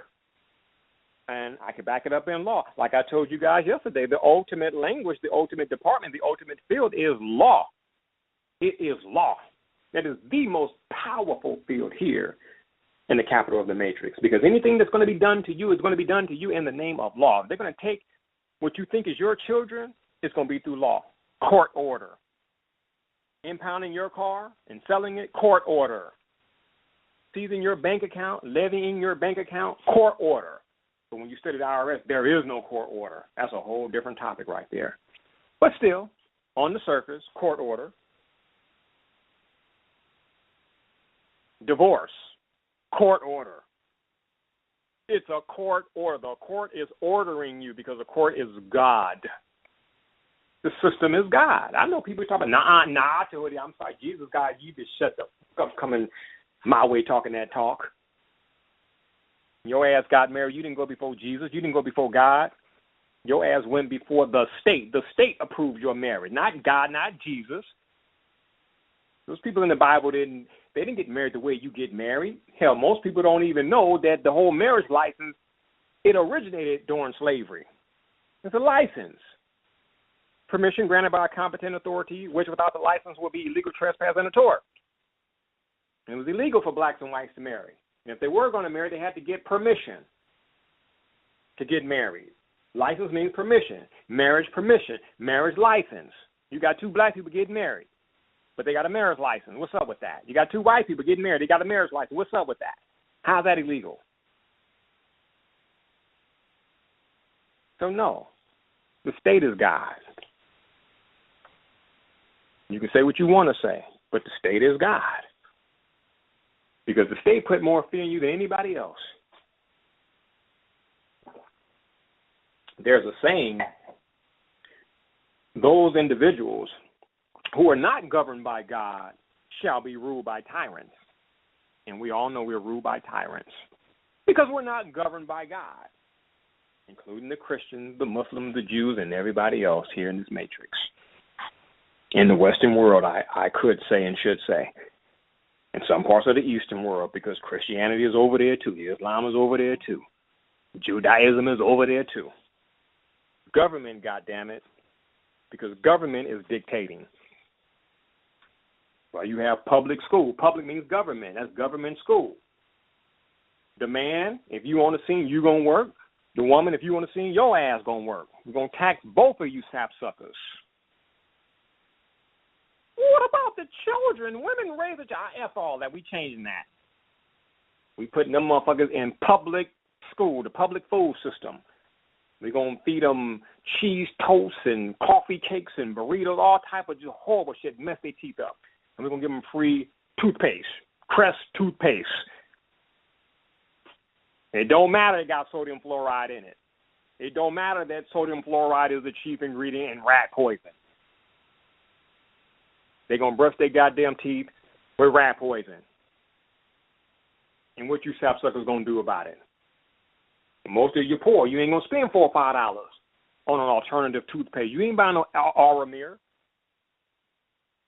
Auromere. You ain't about to buy no Ayurvedic Auromere toothpaste. Nature's Gate toothpaste. It's too much money for you. You want the cheap stuff. Yeah, you went to college, but they didn't teach you this. But shit, the college people dying like the ignorant people. The college degree people dying from cancer and the undegree people dying from cancer. What's the difference? College people in debt, the people who didn't go to college in debt. What's the difference? What's the difference? But again,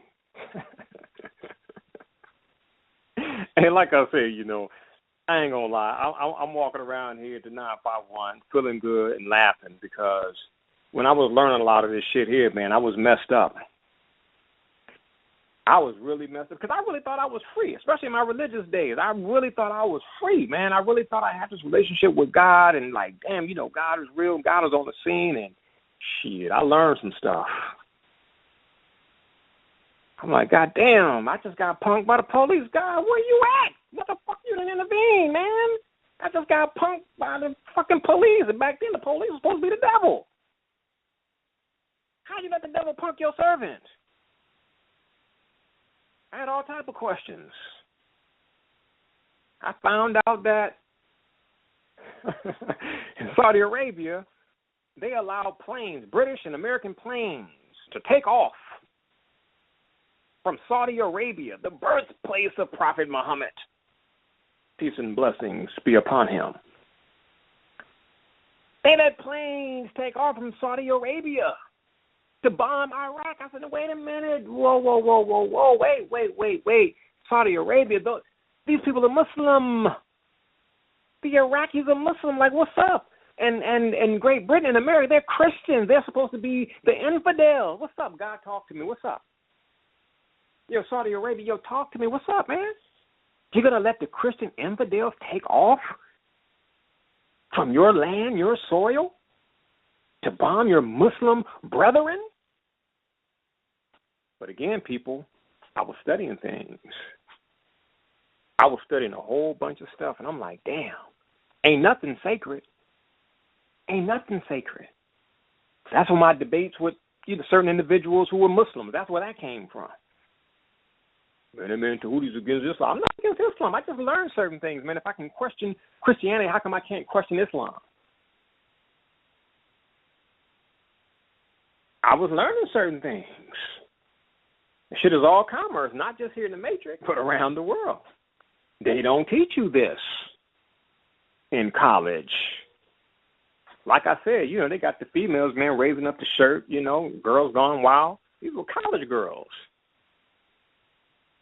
People into the football games, the basketball games, the parties, the college parties, frat house parties. That was they're into. They into the whole stomping thing. In the historical black colleges and universities. It's entertainment. It's not getting your head straight. It's gaffling you. It's Treasure Island. That's what that is. It's Treasure Island. I mean, so something is going into your head, don't get me wrong, which is inculcation. But shit, let's keep it real. Like Pink Floyd The Wall said in a song called Another Brick in the Wall. One of my favorite songs. I remember when that song came out in 1979 and how they banned it. And when I got into my research, I'm like, what's up with that? Why would they ban that song there? And you start doing your research. You start doing your research. Reading things from Dr. Brian Wilson Key. And other individuals breaking stuff down. You don't get in the college books. You get this in the independent bookstores, in the metaphysical bookstores. And most of them are dwindling. But you can still find a lot of good stuff at Barnes & Nobles and Borders. Got a lot of good stuff from them stores. You just got to know where to look. But Pink Floyd, they came with it. They had the little children singing, "We don't need no education." Like, what? They got the little children singing, "We don't need no education." Why you don't need no education? They say no dark sarcasm in the classroom. That's what the little English children were singing in the song. They knew what was going on. All in all, you're just another brick in the wall. I'm like, yo, what's up with that? Just another brick in the wall? And you looking at album cover of The Wall by Pink Floyd. And you see the little Caucasian buttocks on the other side. They broke through the wall, and the pants are down, and the ass is showing. Mooning. Kiss my ass. I broke through. No, we don't want no education. We know what you're doing. For everybody who gets educated and wear a square mortarboard on their head, they end up being just another brick in the wall. The wall of what? And, man, that's the wall of tyranny. That's the wall of enslavement. Man, that's the wall of commerce. That's the wall of everything that enslaves people. You're just another brick in that wall that keeps yourself enslaved.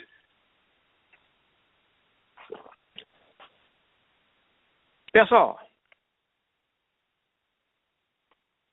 So Pink Floyd was coming with it. That's why they banned that song. We don't need no education because it was really inculcation. We didn't want that shit.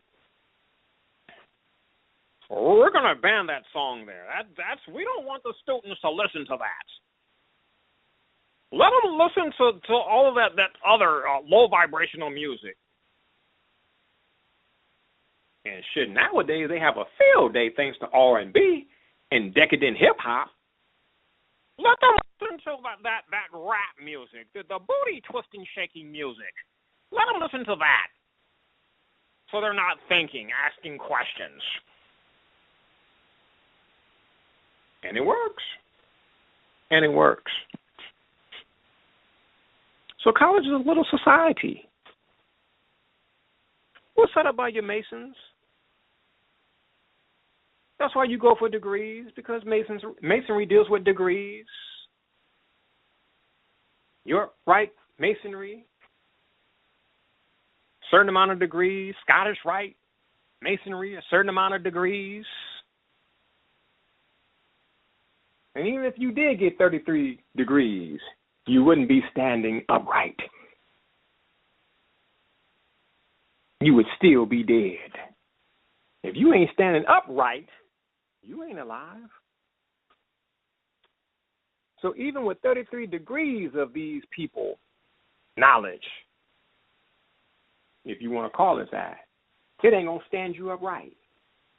You got to have at least 90 degrees to be standing upright.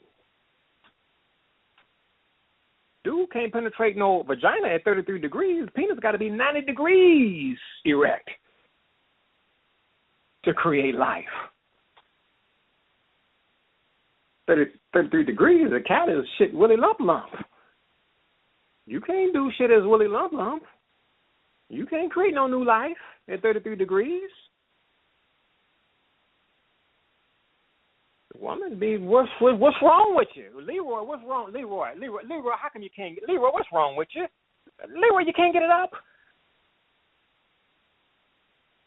Leroy, you got to be 90 degrees, brother.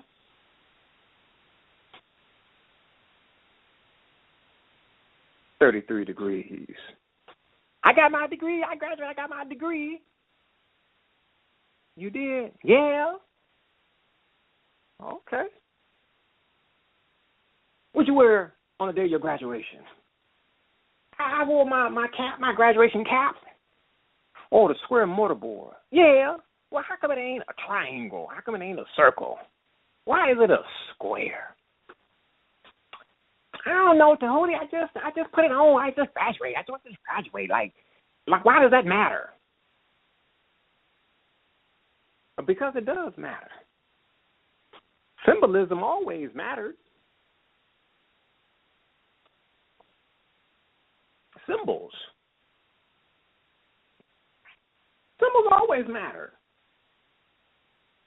The square mortarboard cap, mortarboard, that's what the brick masons used to use to build temples.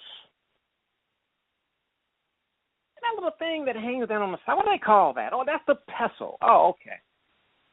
The mortarboard and pestle. Interesting. So they got you wearing the mortarboard on your head.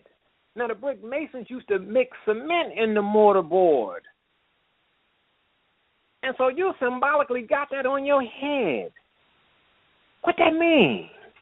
And why would they use something that they mix cement in to make the temples? With bricks. There we go, another brick in the wall. With bricks.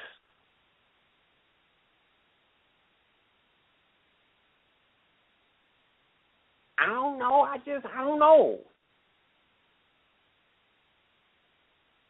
Because all that shit that they put in your head, cement is wet when it starts out. But when it dries, it becomes hard. That's why Pops used to tell me. He said, son, the people who learn the most and just think they know it all. He said, son, those are the most hard-headed people.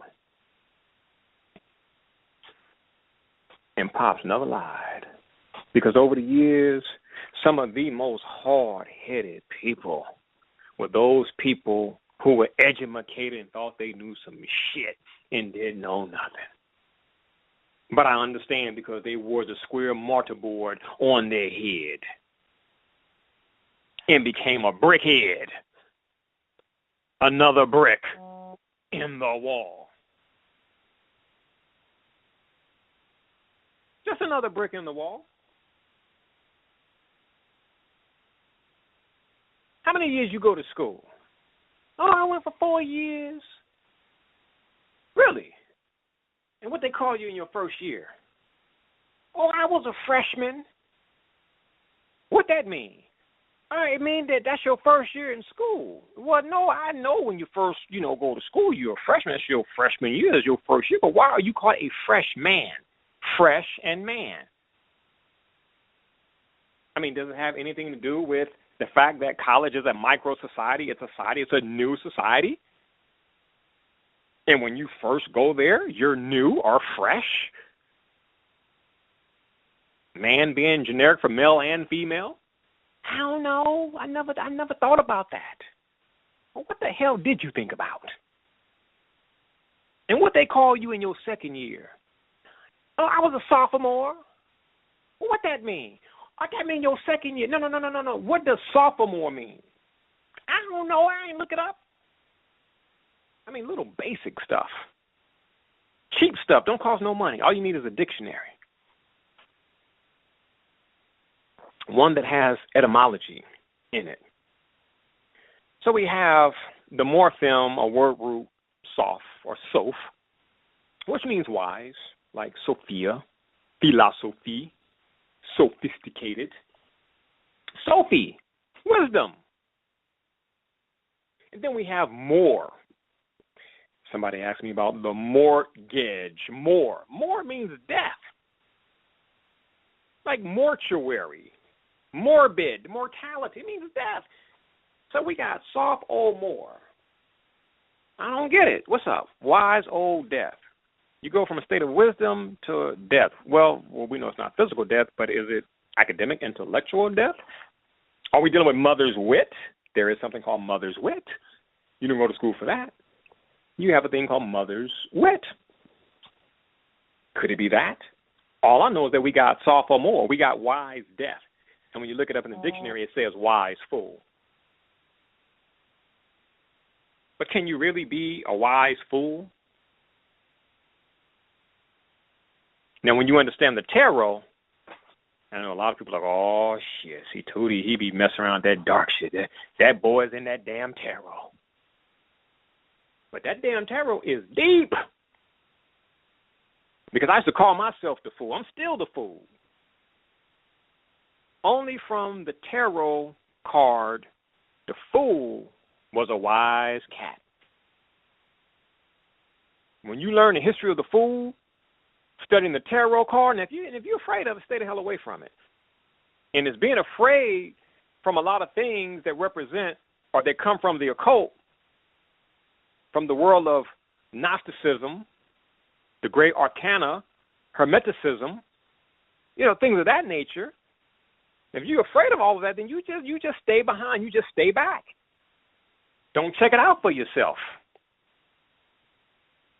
Because everything that I desired to free me, it came from that which I was supposed to stay away from. Stay away from. That's dark. That's bad. That's magic. And when I stayed in Christianity, I got my ass handed to me. Even in Islam, I got my ass handed to me. It was a little better than Christianity, but I still got my rear end handed to me on a silver platter.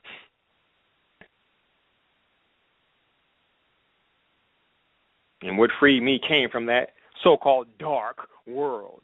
All that astrology and numerology and that tarot and that palmistry. All that bad stuff of the devil. Stuff that ain't never harmed me.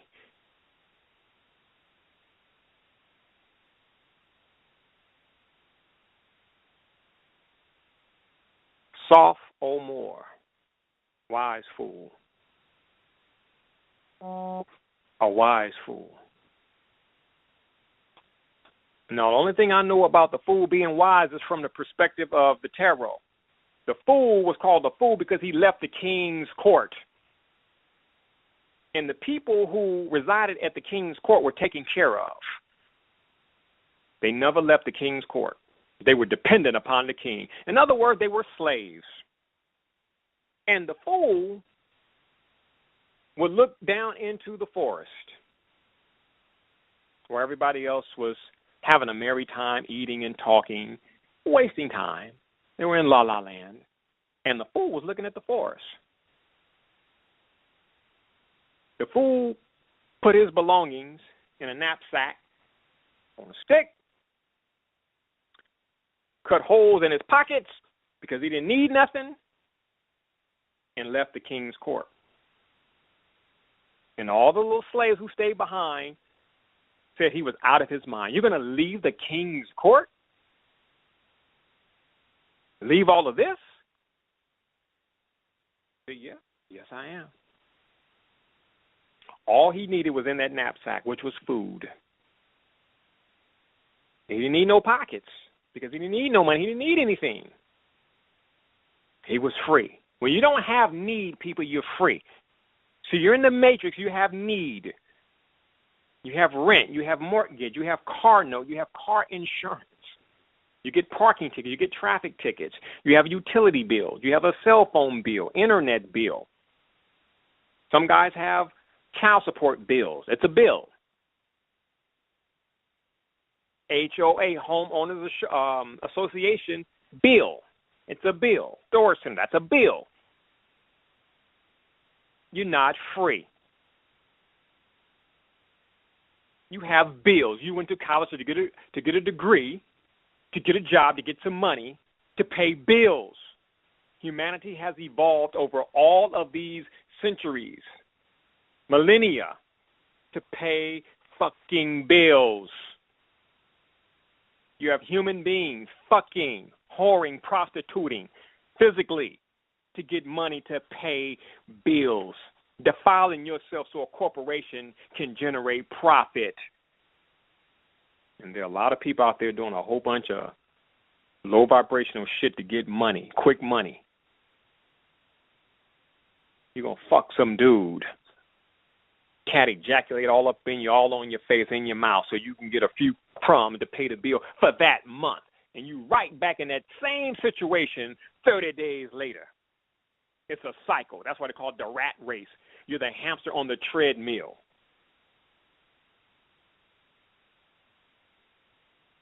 You're going to sell some dope, create some bad karma to get some money to pay bills. You're robbing to pay bills. You're even trying to swindle the swindler known as the government to pay bills. Your whole goddamn existence is to pay a goddamn bill. Killing yourself by working a job to pay bills.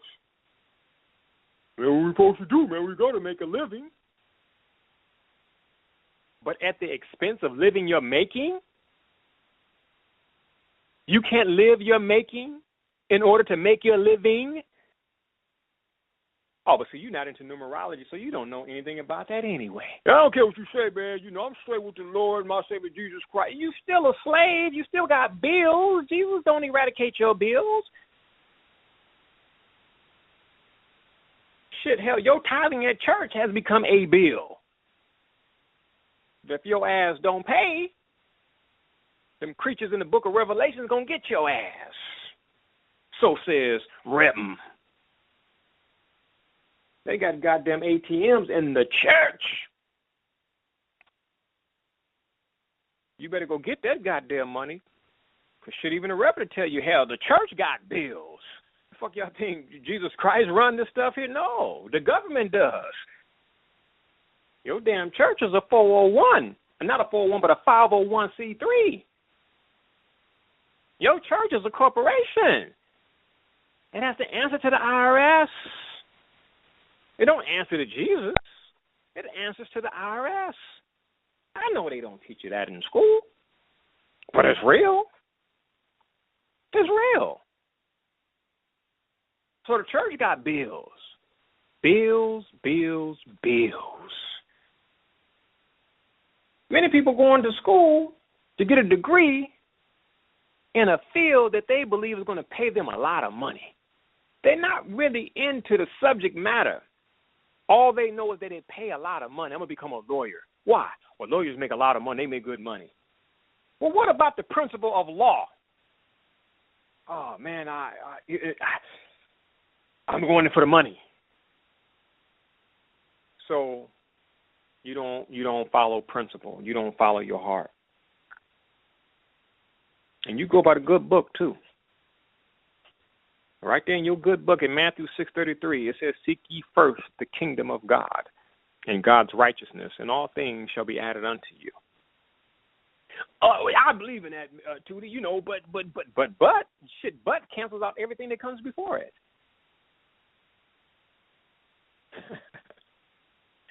Seek ye first the kingdom of God. And even that's going to confuse people. What is the kingdom of God? Book tell you it's within. Within. I mean, you got to go within self. But every Sunday, where you go? The opposite of within is what? Without. And without means you don't have. The people who go without, they don't have. They don't have awareness of God within, so they have to go without.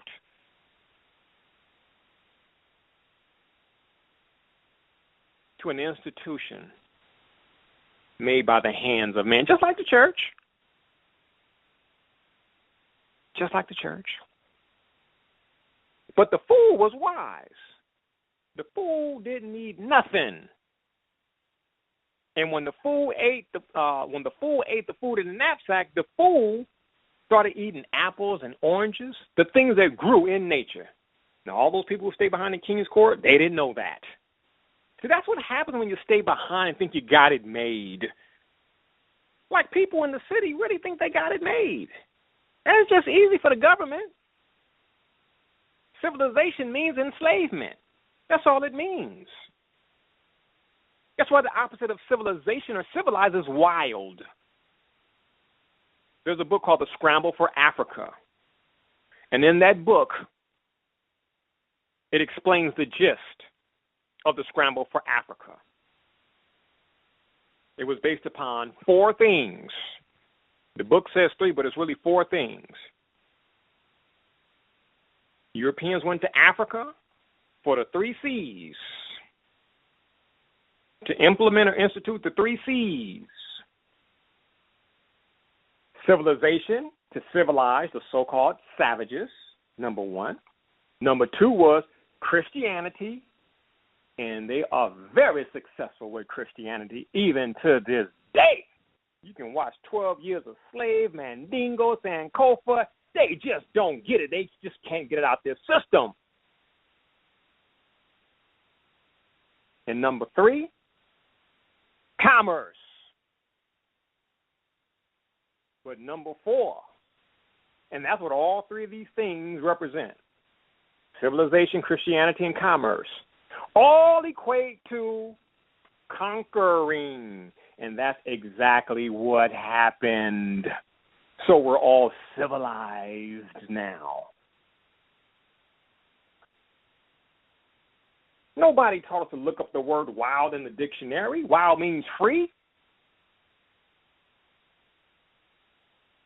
Like a wild stallion, a wild horse. We have to tame that horse. That horse is wild. No, that horse is free. It submits to nature. And man submits to dictates made by man. And you can always go wrong when you submit to man rather than nature. Or for religious people, God. You can always go wrong.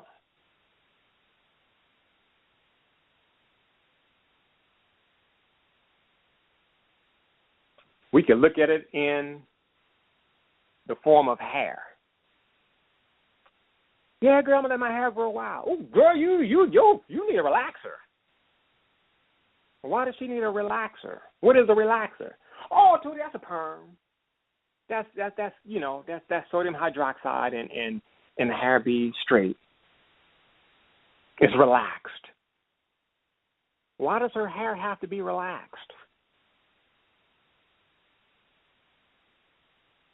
Will she do her little twist and all these nice, new, unique hairstyles? It's wild. If her hair is natural, it's wild. Oh, I get it. Her hair needs to be tamed like Kunta Kinte.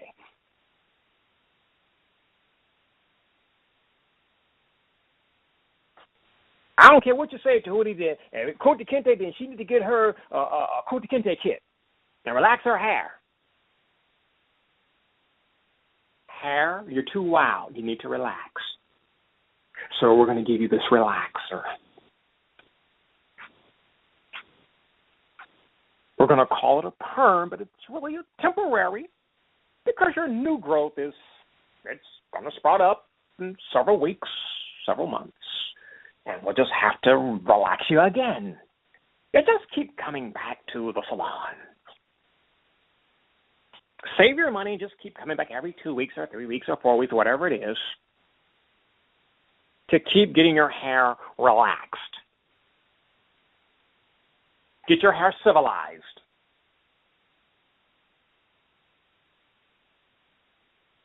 And I know some listeners out there are mad at me right about now. Again, like I said earlier, people, I'm just stimulating thought. That's what I do. That's what I do. I own a bulletproof vest. Because when you say shit about stuff people like, here in the Matrix, you're liable to be killed, harmed.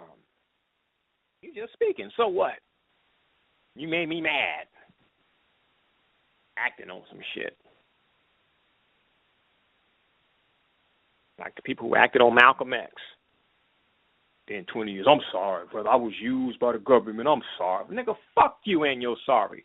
Motherfucker, you should have killed your goddamn self. You should have killed yourself. You should have killed the goddamn agent that told you to kill Malcolm. Fuck you. I don't forgive you. I'm sorry, brother. No, F that. F that. Perpetuates too much. You can just do wrong. Oh, I'm sorry. Oh, forgive me. No, No. Can you bring Malcolm back? Then your goddamn apology is moot.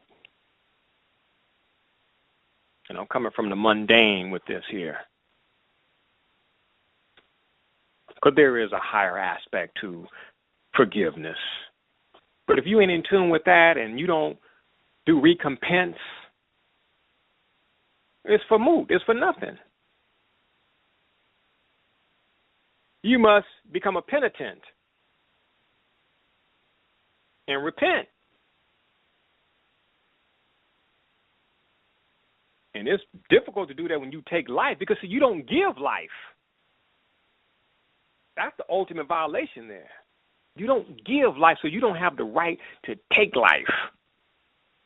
So you got guns now and all type of weapons and tools that takes life.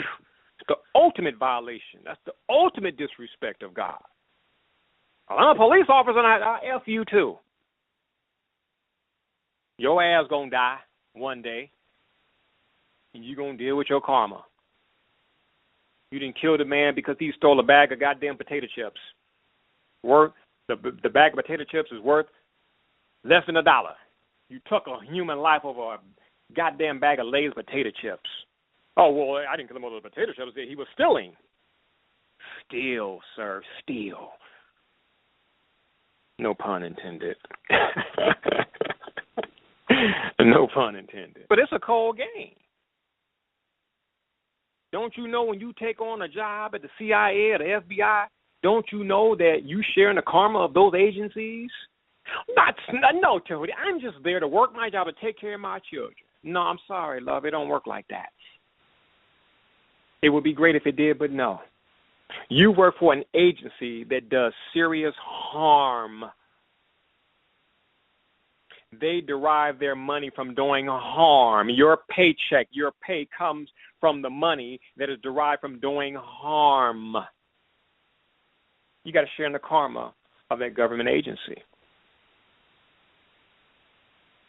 That's not fair. Of course it's not. It's also not fair to kill government leaders so you can install your leader that's going to promote democracy, which is going to F up a society, a whole nation. That's not fair. No, it's not fair. It's also not fair to snuff out the life of an investigative journalist such as Gary Webb. It wasn't fair. It wasn't fair to him. You see, but it is what it is. And see, I talk a lot of spiritual talk, a lot of metaphysical talk, and you damn sure don't get that in college. So we then talked about the freshman, the sophomore. Oh, so what are you in your third year? You're a junior. I looked up the word junior, coming from the word Junis or, which means young. The state of quality of being young. I was like, now that's throwing me off there, because you would think that a junior precedent over a freshman, or could even be synonymous with freshman. Now, why would you be young in your third year? I said, what takes place in these first 2 years to make you young? And you know you're not physically young, so what is it? What do you mean young? The state of quality of being young. You're not physically young because you start college maybe at 18 or 19 or 20, what have you, and by the time you are a junior, 3 years have passed. So what takes place in these 2 years to make you young at mind? Fourth year, final year, what do you call? Senior. Coming from a word senus or, the state of quality of being old. Senior. Senile, senility. Old people get senile, become senile. The state of quality of being old. Now, you know you're not physically old. So I'm like, what's up with these terms? And I did the research, and the example was a glass. The example was a glass that was filled up with mother's wit and things accumulated before college, and in 2 years it was poured out, and it was an empty glass. The state of quality of being young. It was an empty glass. 2 years to pour it out, pour out the contents, make it empty, and then another 2 years to fill it up. And at the fourth year, you're released into the general society. But first, you graduate. And they got you wearing the Masonic mortarboard with the pestle. And they got you walking the straight line. See, the mortarboard is square because a square is somebody good. Dude, you're a square, man. Square is somebody good. Man, that dude is a square. You get to wear the square because you were good. You behaved. You learned what you were supposed to learn. Like a good little seal at SeaWorld. You learn what to kiss and when to kiss it.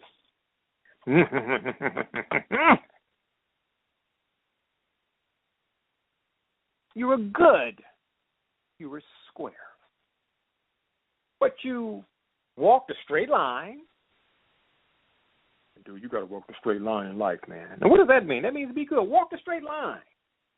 Don't zigzag. Don't be drunk, man. Walk the straight line, the straight and narrow. Be good.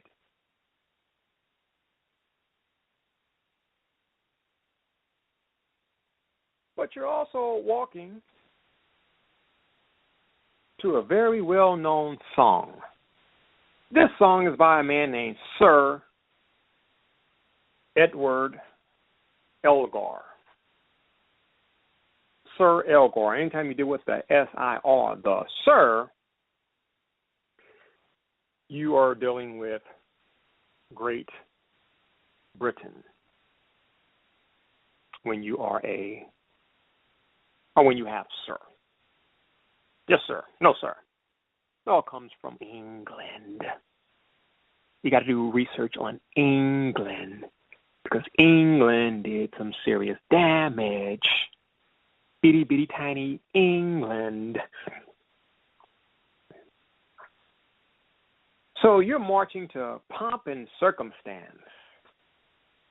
Well, I researched pomp and circumstance. I researched Mr. Elgar and pomp and circumstance. Purchased the CD. And from the research and from the CD, I found out that it's a military march song. I said, wow. A military. And why would people be marching to a military song? Because, leaving college means entering society.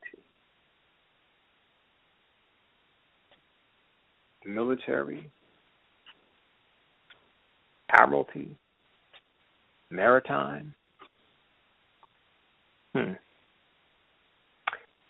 Getting you ready for something, huh?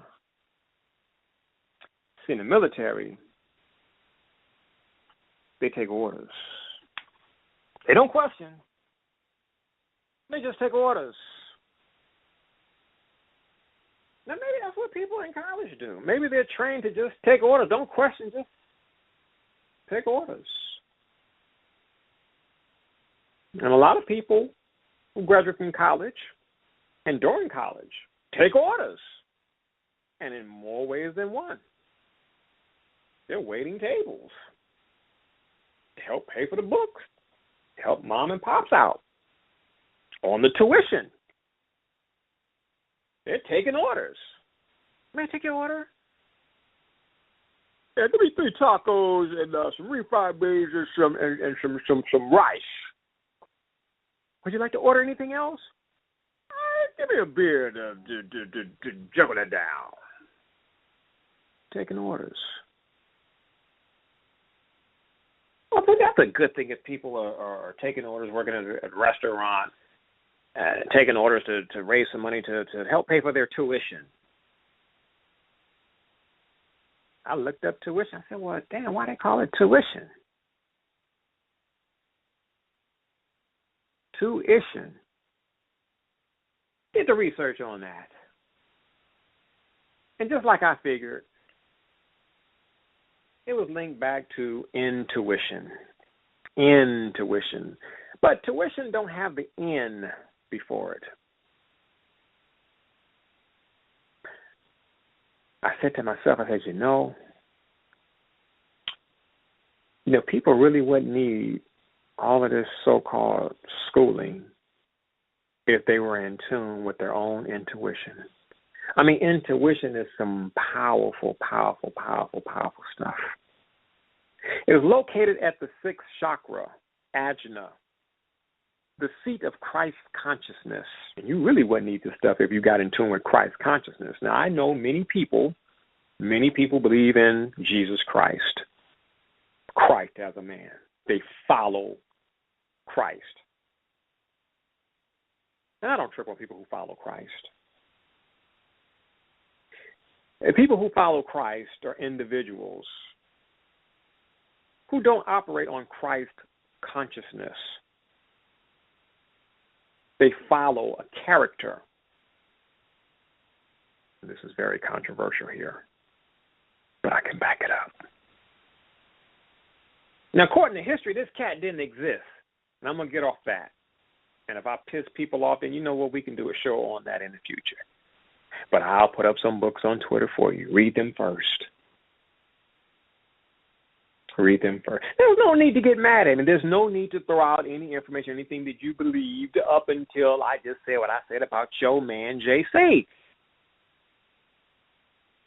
Because I didn't research your man, JC, from the Christian perspective, which is 100% pro-Jesus. And then I researched it from the occult. I didn't read Caesar's Messiah, the Roman conspiracy to invent Jesus. Shakespeare's Secret Messiah by Joseph Atwill. The Origins of a Pagan Religion, The Christ Conspiracy, the greatest story ever sold. Esoteric Christianity, The Occult Christ.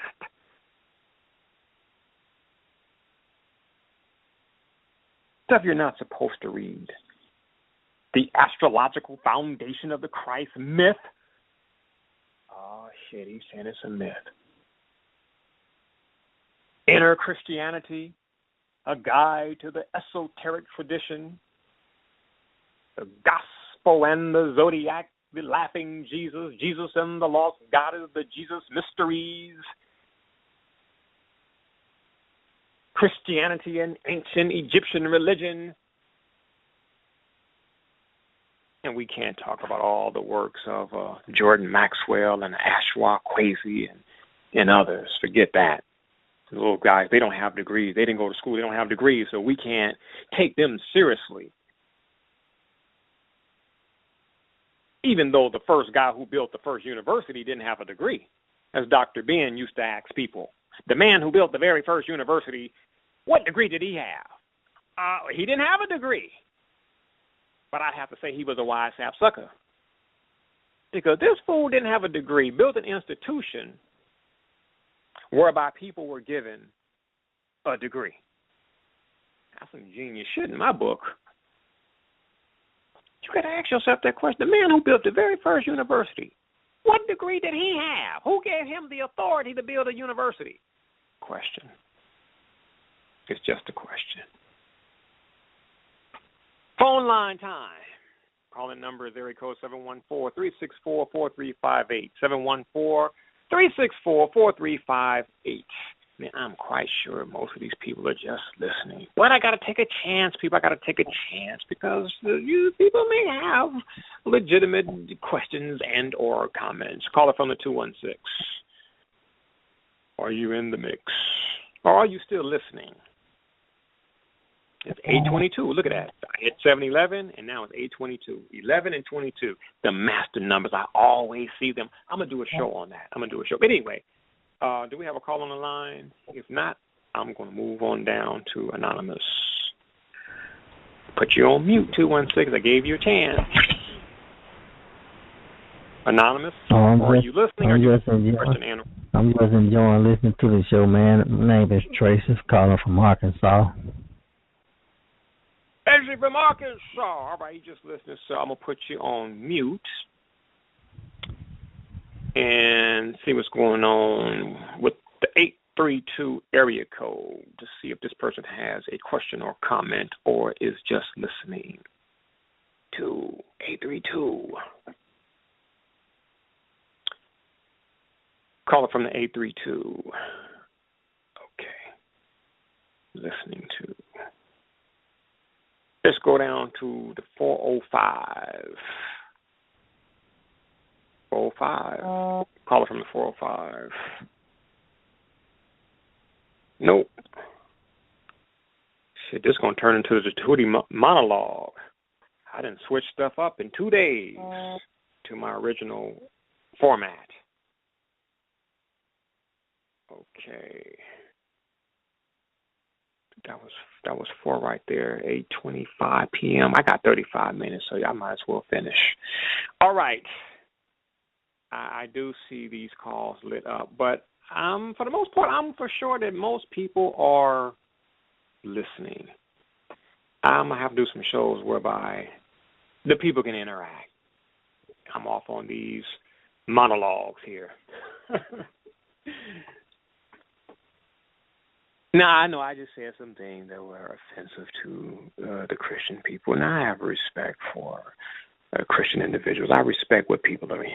I really do. I really do, because if you took Christianity away from these people, what would they do? See, I learned. You take something from somebody, they become dependent on you, you see. And that happened to me for a while. Drained the hell out of me. So nowadays I promote it. Hey, does it work for you? Totally it worked for me. Then, brother, you stay in it. More power to you. Thank you, brother. Yes, thank you. Thank you, brother. Stay in it. Because there's some shit. Well, you take away that belief, and you become that crutch, man. They calling you. They get your spot every Sunday. And I mean, it's cool, be there for people, because people are making a transition. I have a lot of friends who were hardcore Christians, deep into Christianity, man, and they're going through their thing. They're going through what I went through, 25 years ago, and I got to respect that,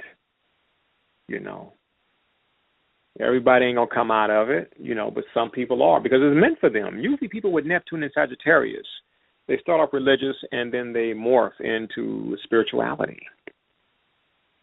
And there's a spiritual side to Christianity, Islam, Judaism. There's the exoteric and there's the esoteric.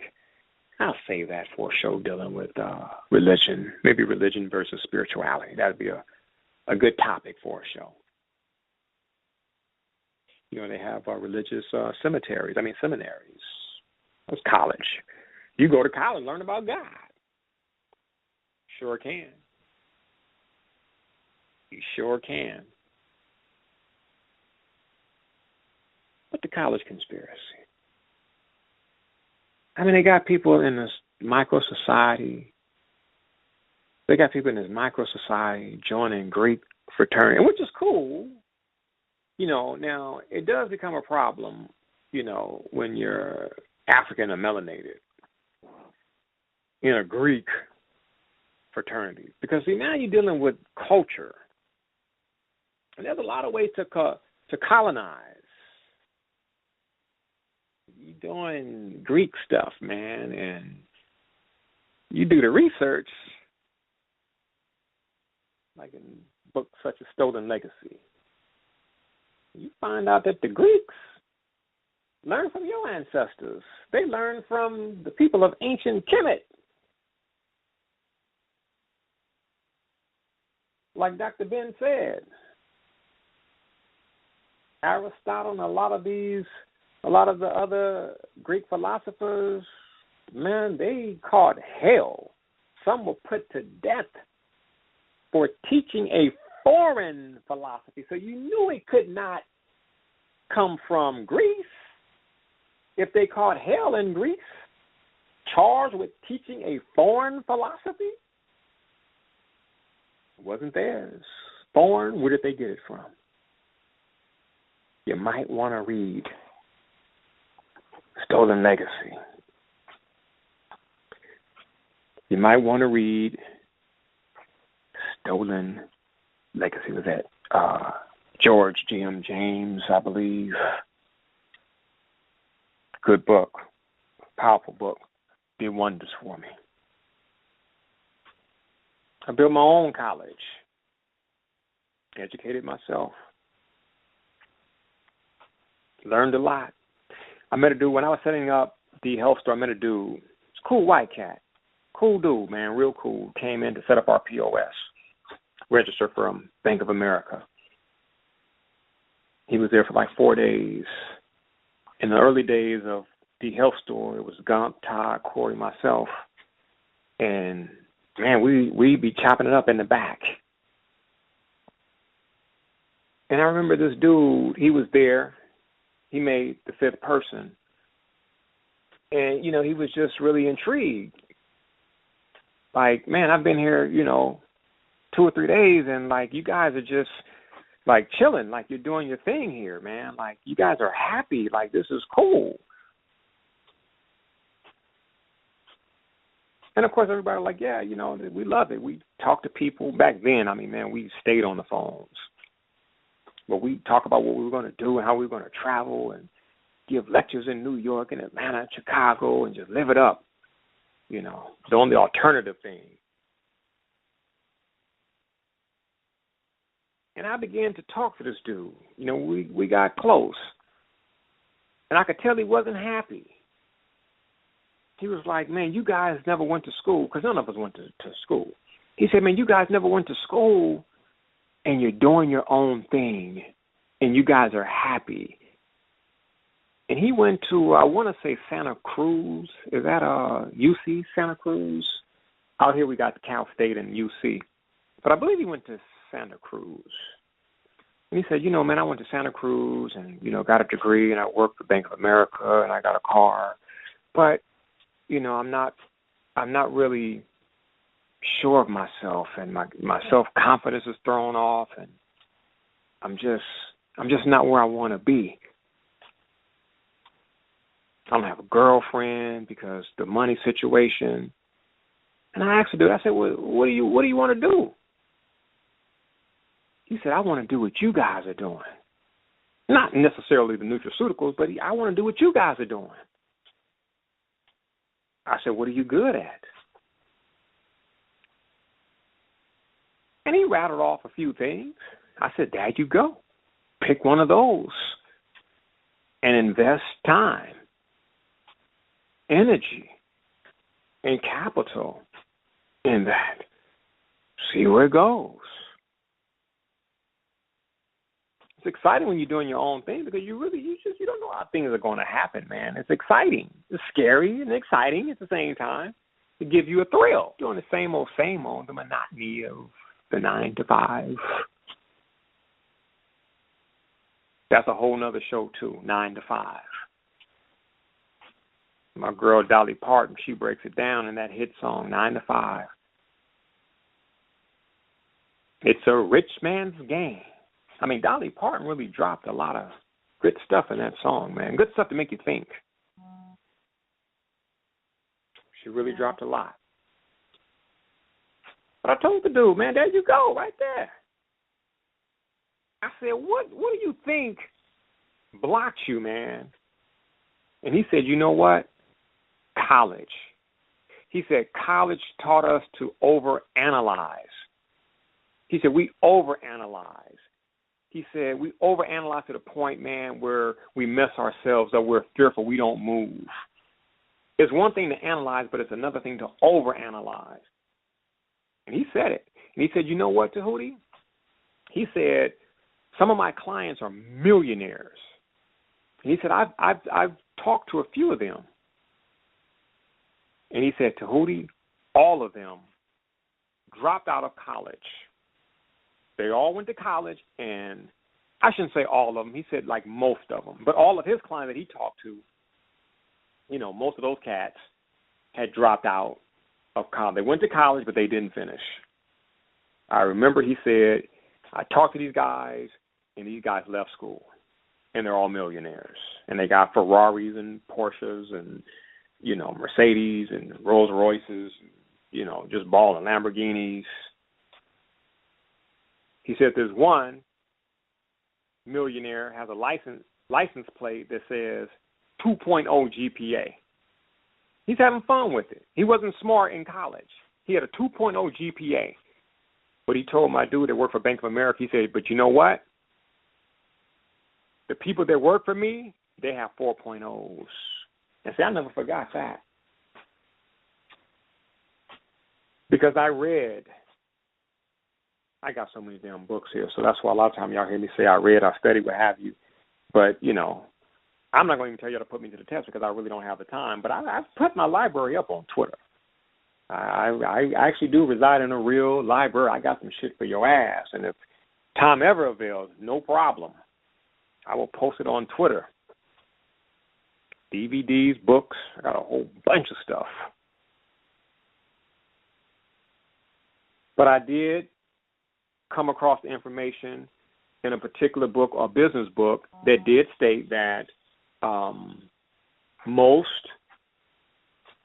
CEOs, I think it was most entrepreneur-based CEOs didn't do well in college, dropped out of college, low GPAs, and the people that had the 4.0 GPA, grade point average, the valedictorians, those people who really sucked up college, they were employees. They worked for people who had lower GPAs. And this particular book went on to explain that people with low or lower GPAs were more creative.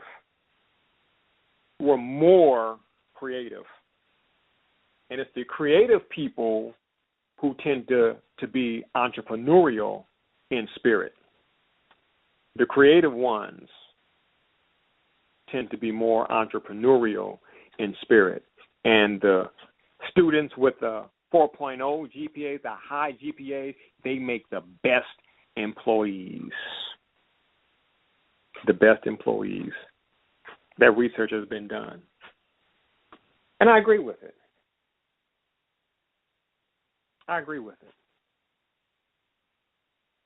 And this dude here, I haven't spoke to him in a minute. It's been a minute. This was back in 2011, maybe late 2011 or 2012, I believe. It was early on, I should say, with the D-Health store. And I never forgot that conversation. And you would look at the dude and think the dude had it going. The dude was very handsome. He didn't have no girlfriend. He was insecure. You know, the degree didn't mean shit, you know. Nice car, nice everything. But he just didn't get the job done. And this dude here said he wanted to do what dudes who didn't go to college did.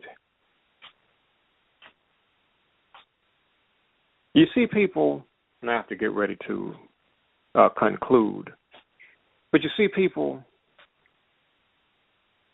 you can never write yourself off because you didn't go to college or because you don't have a degree. And there are a lot of people out there who will write you off because you don't have a degree. I've dealt with a lot of people, man. I've had a lot of battles with a lot of people. And the truth of the matter is, it's because of the knowledge. It arouses a lot of envy and jealousy in people. Usually people who think they know it all and really don't know jack shit. And I'm the type of cat, I'll help them to know that or to understand that or come into the realization. You don't know shit, sapsucker. Because if you did, you wouldn't have all these damn problems that you cannot fix, including with yourself. You gonna know everything, woman. You 400 pounds. You don't know how to release that weight. You know it's unhealthy. I don't say nothing about your weight. I know I need to lose weight. I didn't say anything. Why are you saying that? Because you know. You don't know how to release it?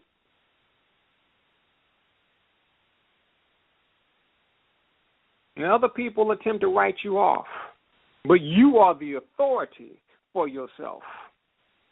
Now, if I would have listened to all these people in my ear telling me I wasn't going to be shit, and I was, the black sheep of the family, I was that one, written off, probably end up in jail, children all around the city, living that crazy life. I didn't buy into that, though. Shit, that wasn't my reality. Your perception is not my reality. Your perception is not my reality. And what you think about me is none of my business. Caring at a very early age. That's how you get free, people. Tell me how you get free. You got to stop caring what other people think about you. What matters is what you think about yourself. Invent yourself. Become self-invented. And don't give a rat's ass who do not like it. Fuck 'em. Be you, do you. Like me. Man, Djehuty, them articles like graphic, man. You talking about mucus, man. You saying certain things, man. Snot, man, and titties and ass and fuck, man. Your articles are radical, man. You might need to change now. You better get out my face talking that crazy talk. You better get out my face because I'm radical. I looked up the word radical and found out that it means root. I get to the root of a problem. The root of a thing is the life of a thing. I'm radical. I ain't got time to fake the funk. My articles going to stay the goddamn way that they are. Because that's my way. That's how I express. And I would mix it up. I had articles with no vulgarities. Then I had articles with vulgarities. I said, man, we're going to reach everybody, man. We're going to mix this stuff up. I started attracting all type of people. When I started out, man, I had cats in my ear. Like, man, this is radical, man. This is going to be horrible for the business. It blew the business up. I didn't change anything. I'm radical. If you can't deal with it, then we can't deal. I had an appointment to write for a newspaper in Santa Monica, California. The dude told me, the dude was cool, but the dude told me, if you're going to write for this publication, you're going to have to write in a way that people can understand, which means you're going to have to write. And he said this, people. He said this. He said, you're going to have to write on a second grade level. And that messed me up. I said, wow. A second grade level. So we got to dumb the people down. Now, I ain't going to lie to you. I done learned some things since then. It is easier to just kind of, deal with people where they're at. But that's not going to bring people up. And that's why I love the challenge of the businesses that I've created. Because I'm a radical. That's all I hear. Man, don't do that. Man, don't have sales. I hear so much negativity. Keep the articles 1-2 pages. You can be writing 20, 25 pages. I do what the fuck I want to do. That's how I got to where I am. You got people who couldn't do what I did, who came on board, was given a place in the business or a damn job and trying to tell me what to do. I didn't get here listening to your monkey behind. I got here doing me based upon my goddamn information. And I always kept it 100. Always. It didn't stop me from anything. It didn't stop me from attracting women. It didn't stop me from attracting money. It didn't stop me from nothing. And they're not going to invite us to churches. And I go, F that. Who cares? We'll do our own damn thing. Which is what I did. I live free. I don't trip on this damn illusion. That's why I said in yesterday's show, don't be losing your life on no goddamn traffic ticket. That's an illusion, man. It's an illusion. You're real, man. Your world, man, is real. You, your desires, your life purpose, you. That's what's real. But there are a lot of people trying to tell me certain things. I'm like, well, why the fuck you didn't do it? How come you didn't build the business? How come you can't get out there and lecture and do things? Let me take a back seat.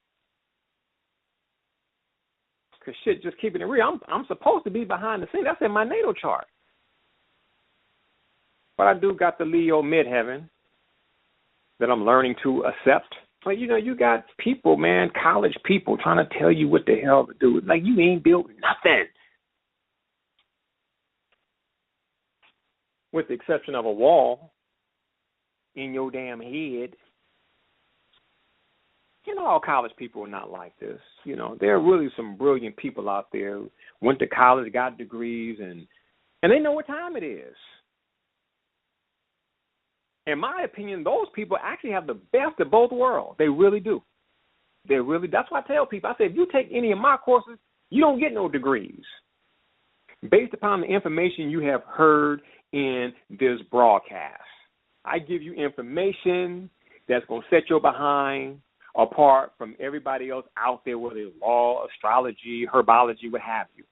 That's what I specialize in. There's a whole bunch of people teaching these things here, but they don't teach it like me. Somebody, is your herbology course certified? No, I don't give certification because I don't see myself as an authority. I'm only an authority for myself. I heal myself from bronchial asthma, but I may not have that power to heal you from it because you are your authority. If you say, I really can't heal, you can't really heal from herpes. I mean, you give that power. Why? Because you are the authority over yourself. You have the authority to believe in right or wrong, negative or positive, whatever you want to call it. You have that right to make that choice. And I understand that. And I would never violate it because I live based upon the principles of free will. Free will. You Christian, you in the church? Hey, man, free will. I respect that. You Muslim, you in Islam? Hey, that's free will. Are you in the Yoruba religion? Hey, free will, I respect that. Are you a Democrat? Hey, free will, I respect it. You a Republican? Free will, I respect that. You a Crip? Free will, I respect it. You a Blood? Free will, I respect that.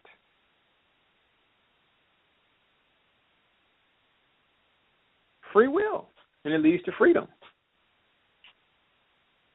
Man, I'm going to college. I believe in college. Yo, free will. You got to live with the consequences. You can't come to me, man, I went to school, man, man, that shit, man, I got robbed, man, I'm paying on the debt and everything, man, and, oh, man, I don't want to hear that. You got to live with your consequences of your choices. So a lot of people don't know the power of choice. See, life is made up more by the choices that we make rather than the chances that we take. Our lives are made up more by the choices that we make rather than the chances that we take.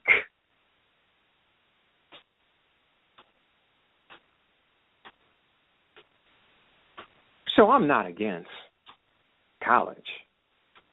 I'm just hip to the fact that it's a conspiracy to enslave.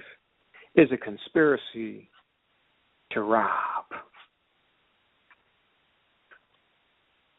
They don't tell you that. That's why we call it a conspiracy. Secret, unrevealed. They don't tell you that. They just tell you that in order to get a good job, you got to go to school. I got into it with a former mother-in-law who thought she was all that in a bag of chips. You know, they was into that. They had that talented 10th mentality. Jack and Jill and the Lynx and Spellman and all that shit there. Brown paper bag test. They really believe in that stuff. I don't hear about no talented 10th. You ain't even got no talented 10th today. And if we do, they ain't got no power. That's evident. Predicated upon everything that's going on. You could say Bill Cosby's in the talented 10th. And look what's going on with him. This cat is getting crucified, man. I mean, man, I got some stuff, man. You know, I studied Joe Francis, the dude who created Girls Gone Wild. And this dude had all type of rape allegations, man. I mean, his stuff got crazy.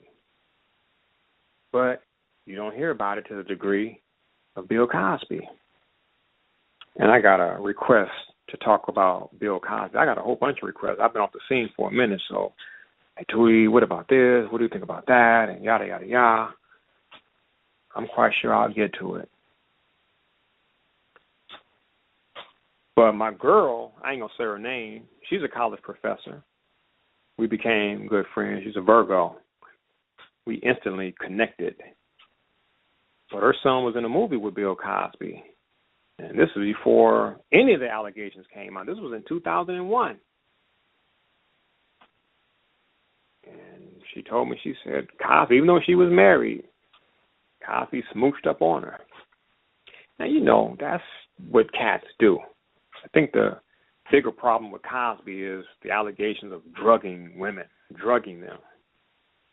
So my girl told me that. I'm like, you know, that's what men do. You're an attractive woman, and, you know, do some fuck. They you know, they gonna try.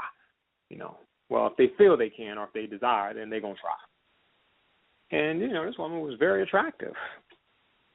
Cosby was attractive. He's a man. He smooched up on you.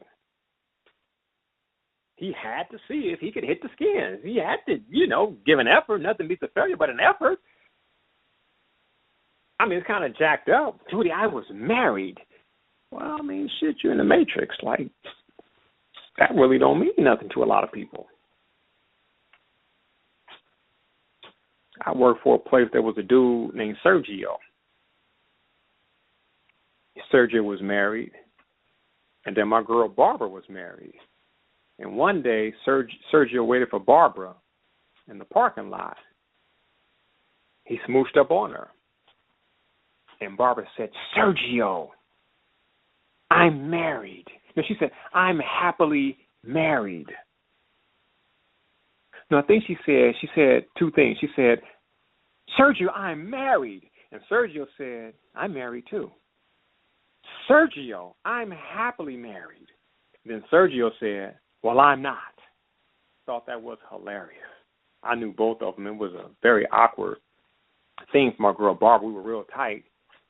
And you can't be doing stuff like that on the job, too. You know, we'll talk about the whole sexual harassment because he grabbed her by the arm and he, you know, she was petrified, man. My girl Barbara from Tennessee, she had a crush on Tavis Smiley, who was a Caucasian female who was, you know, into brothers, intelligent or black intellectuals. She was crazy about Tavis Smiley. And I don't want to burst her bubble, but, like, Barbara, you're not going to get with Tavis. You really need to find somebody else. And it was years, man. It was years. She'd meet all these cats, and hopes would be built up and then shattered. Hope built up, then shattered. She was going after all the big-time black intellectual celebs, sending pictures in, what have you. She finally met this dude named Mark. He's a cool dude. Finally got her dream guy. It took a minute, but she finally got it. She was cool. She went to Tennessee State, I believe. College girl. Mostly everybody at the last job I worked went to school, except for me. I remember this dude named Ron, man. Ron was this English dude. He was my buddy. Ron was my buddy. Ron and I would always quiz each other with vocabulary words, man. And Ron took a liking to me. Ron was this controversial figure, though, because, you know, Ron would tell, like, racist jokes, but Ron wasn't a racist. Ron just, you know, was from England and then moved to the United States and was in the South and then came to California. And Ron, I mean, he was like a cool dude, but, you know, he would get you sometimes, you know, by yourself and say, hey, you want to hear, you know, quote unquote racist joke, a Southern joke, what have you. And he was controversial because the few blacks that were there all had incidents with Ron over those jokes. And I would listen to them, and I would just soak up the information because, you know, my mindset is I'm Scorpio ascendant, so I'm the investigator. What makes you tick? Like, you know, where'd this come from? Like, why is this funny? So Ron was the fascinating, intriguing dude to me. But Ron said something to me that really got me to thinking on this whole college automatically equating to being smart or intelligent. And I was in the kitchen one day, and Ron came in there, and we had a conversation about something. And I remember Ron saying, he's like, man, you are smart. How come you're here and not at UCLA? And I said, Ron, what would be the purpose? If I'm smart, why would I have to go to UCLA? Like, what would be the purpose? You're just so smart. You should be in college. And that really got me to thinking, like, wow. Now, if I'm already smart, like, why would I go to college? I would end up right back at this job here, working for myself, because I didn't have an entrepreneurial mind back then. But again, it really got me to thinking, like, wow, you're smart, you should be in college. But Ron was very beneficial. His friendship was very beneficial. We used to quiz each other all the time. And then my man Cliff. Now, Cliff almost had a fight with Ron over those jokes. Cliff, he didn't play that. It was a trip, man, because I was always seen as this radical cat. And you would think that the radical cat would have issues. But I was always cool, calm, collect. trying to, get insight into things. But Cliff would fight, man. I'm like, this was back in the 90s. Yo, Cliff, you can't be doing stuff like that, dude. You're fighting white dudes at clubs because the white dude said, get my car. This took you, as a valet worker, valet guy.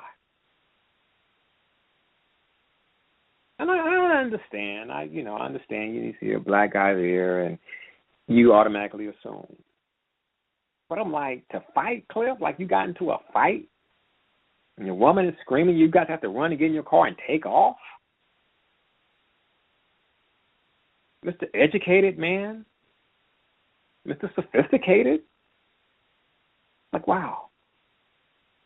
Met a lot of people, man, who went to school, man, up in the higher echelons of corporate America. But again, not that much different from those who didn't go to college and was like that. Because they ate soul food. They had a whole bunch of health complaints. I'm like, what's the difference, man? You got a degree, this cat don't have a degree, but both of y'all got diabetes, man. Both, dude, you educated, you got diabetes. Man, you educated, man, you got erection problems. You're educated, man, but you got fibroid freaking tumors. What did you learn in college? I mean, you spend $40,000 for the shit you learned to end up where you are? Brother said to me, man, how come people like you and Phil Valentine and Steve Coakley, how come y'all ain't got schools, man? Because y'all give all the money to the universities that mind fuck you. And then you come to us to get unmind fucked. But you want that for free. It's amazing how people pay for things that sabotage them or harm them, and that which really benefits them, they want it for free. See, college didn't work on that part of them. Ladies and gentlemen, there's so much I could say on college. And I say this about every subject matter. And back in the day, I would sit up for hours, 6, 7, 8, 9, 10, 11, 12 hours and just drop on people. It ain't nothing to me. It's just so much that I've come across. And I have the resources to back it up. I mean, good stuff, people. I mean, good stuff. Good stuff, man. Stuff 20, 30 years old, but it's still relevant. Good stuff. Social science category books that are just off photos on Twitter. And I'm quite sure I'm going to have a lot of questions after this show. Go ahead and hit me up on Twitter, Djehuty Maat'ra on Twitter. Or you can send me an email at customerservice@DjehutyMaat'raHerbs.com. And that's going to do it for tonight's monologue. That's going to do it for tonight's monologue, people. I got to get out of here. On behalf of DjehutyMaat'raHerbs.com, I'm your host, Djehuty Maat'ra. I'll check you guys out tomorrow for another edition of Chopping It Up Live here on Blog Talk Radio. Peace. I'm out.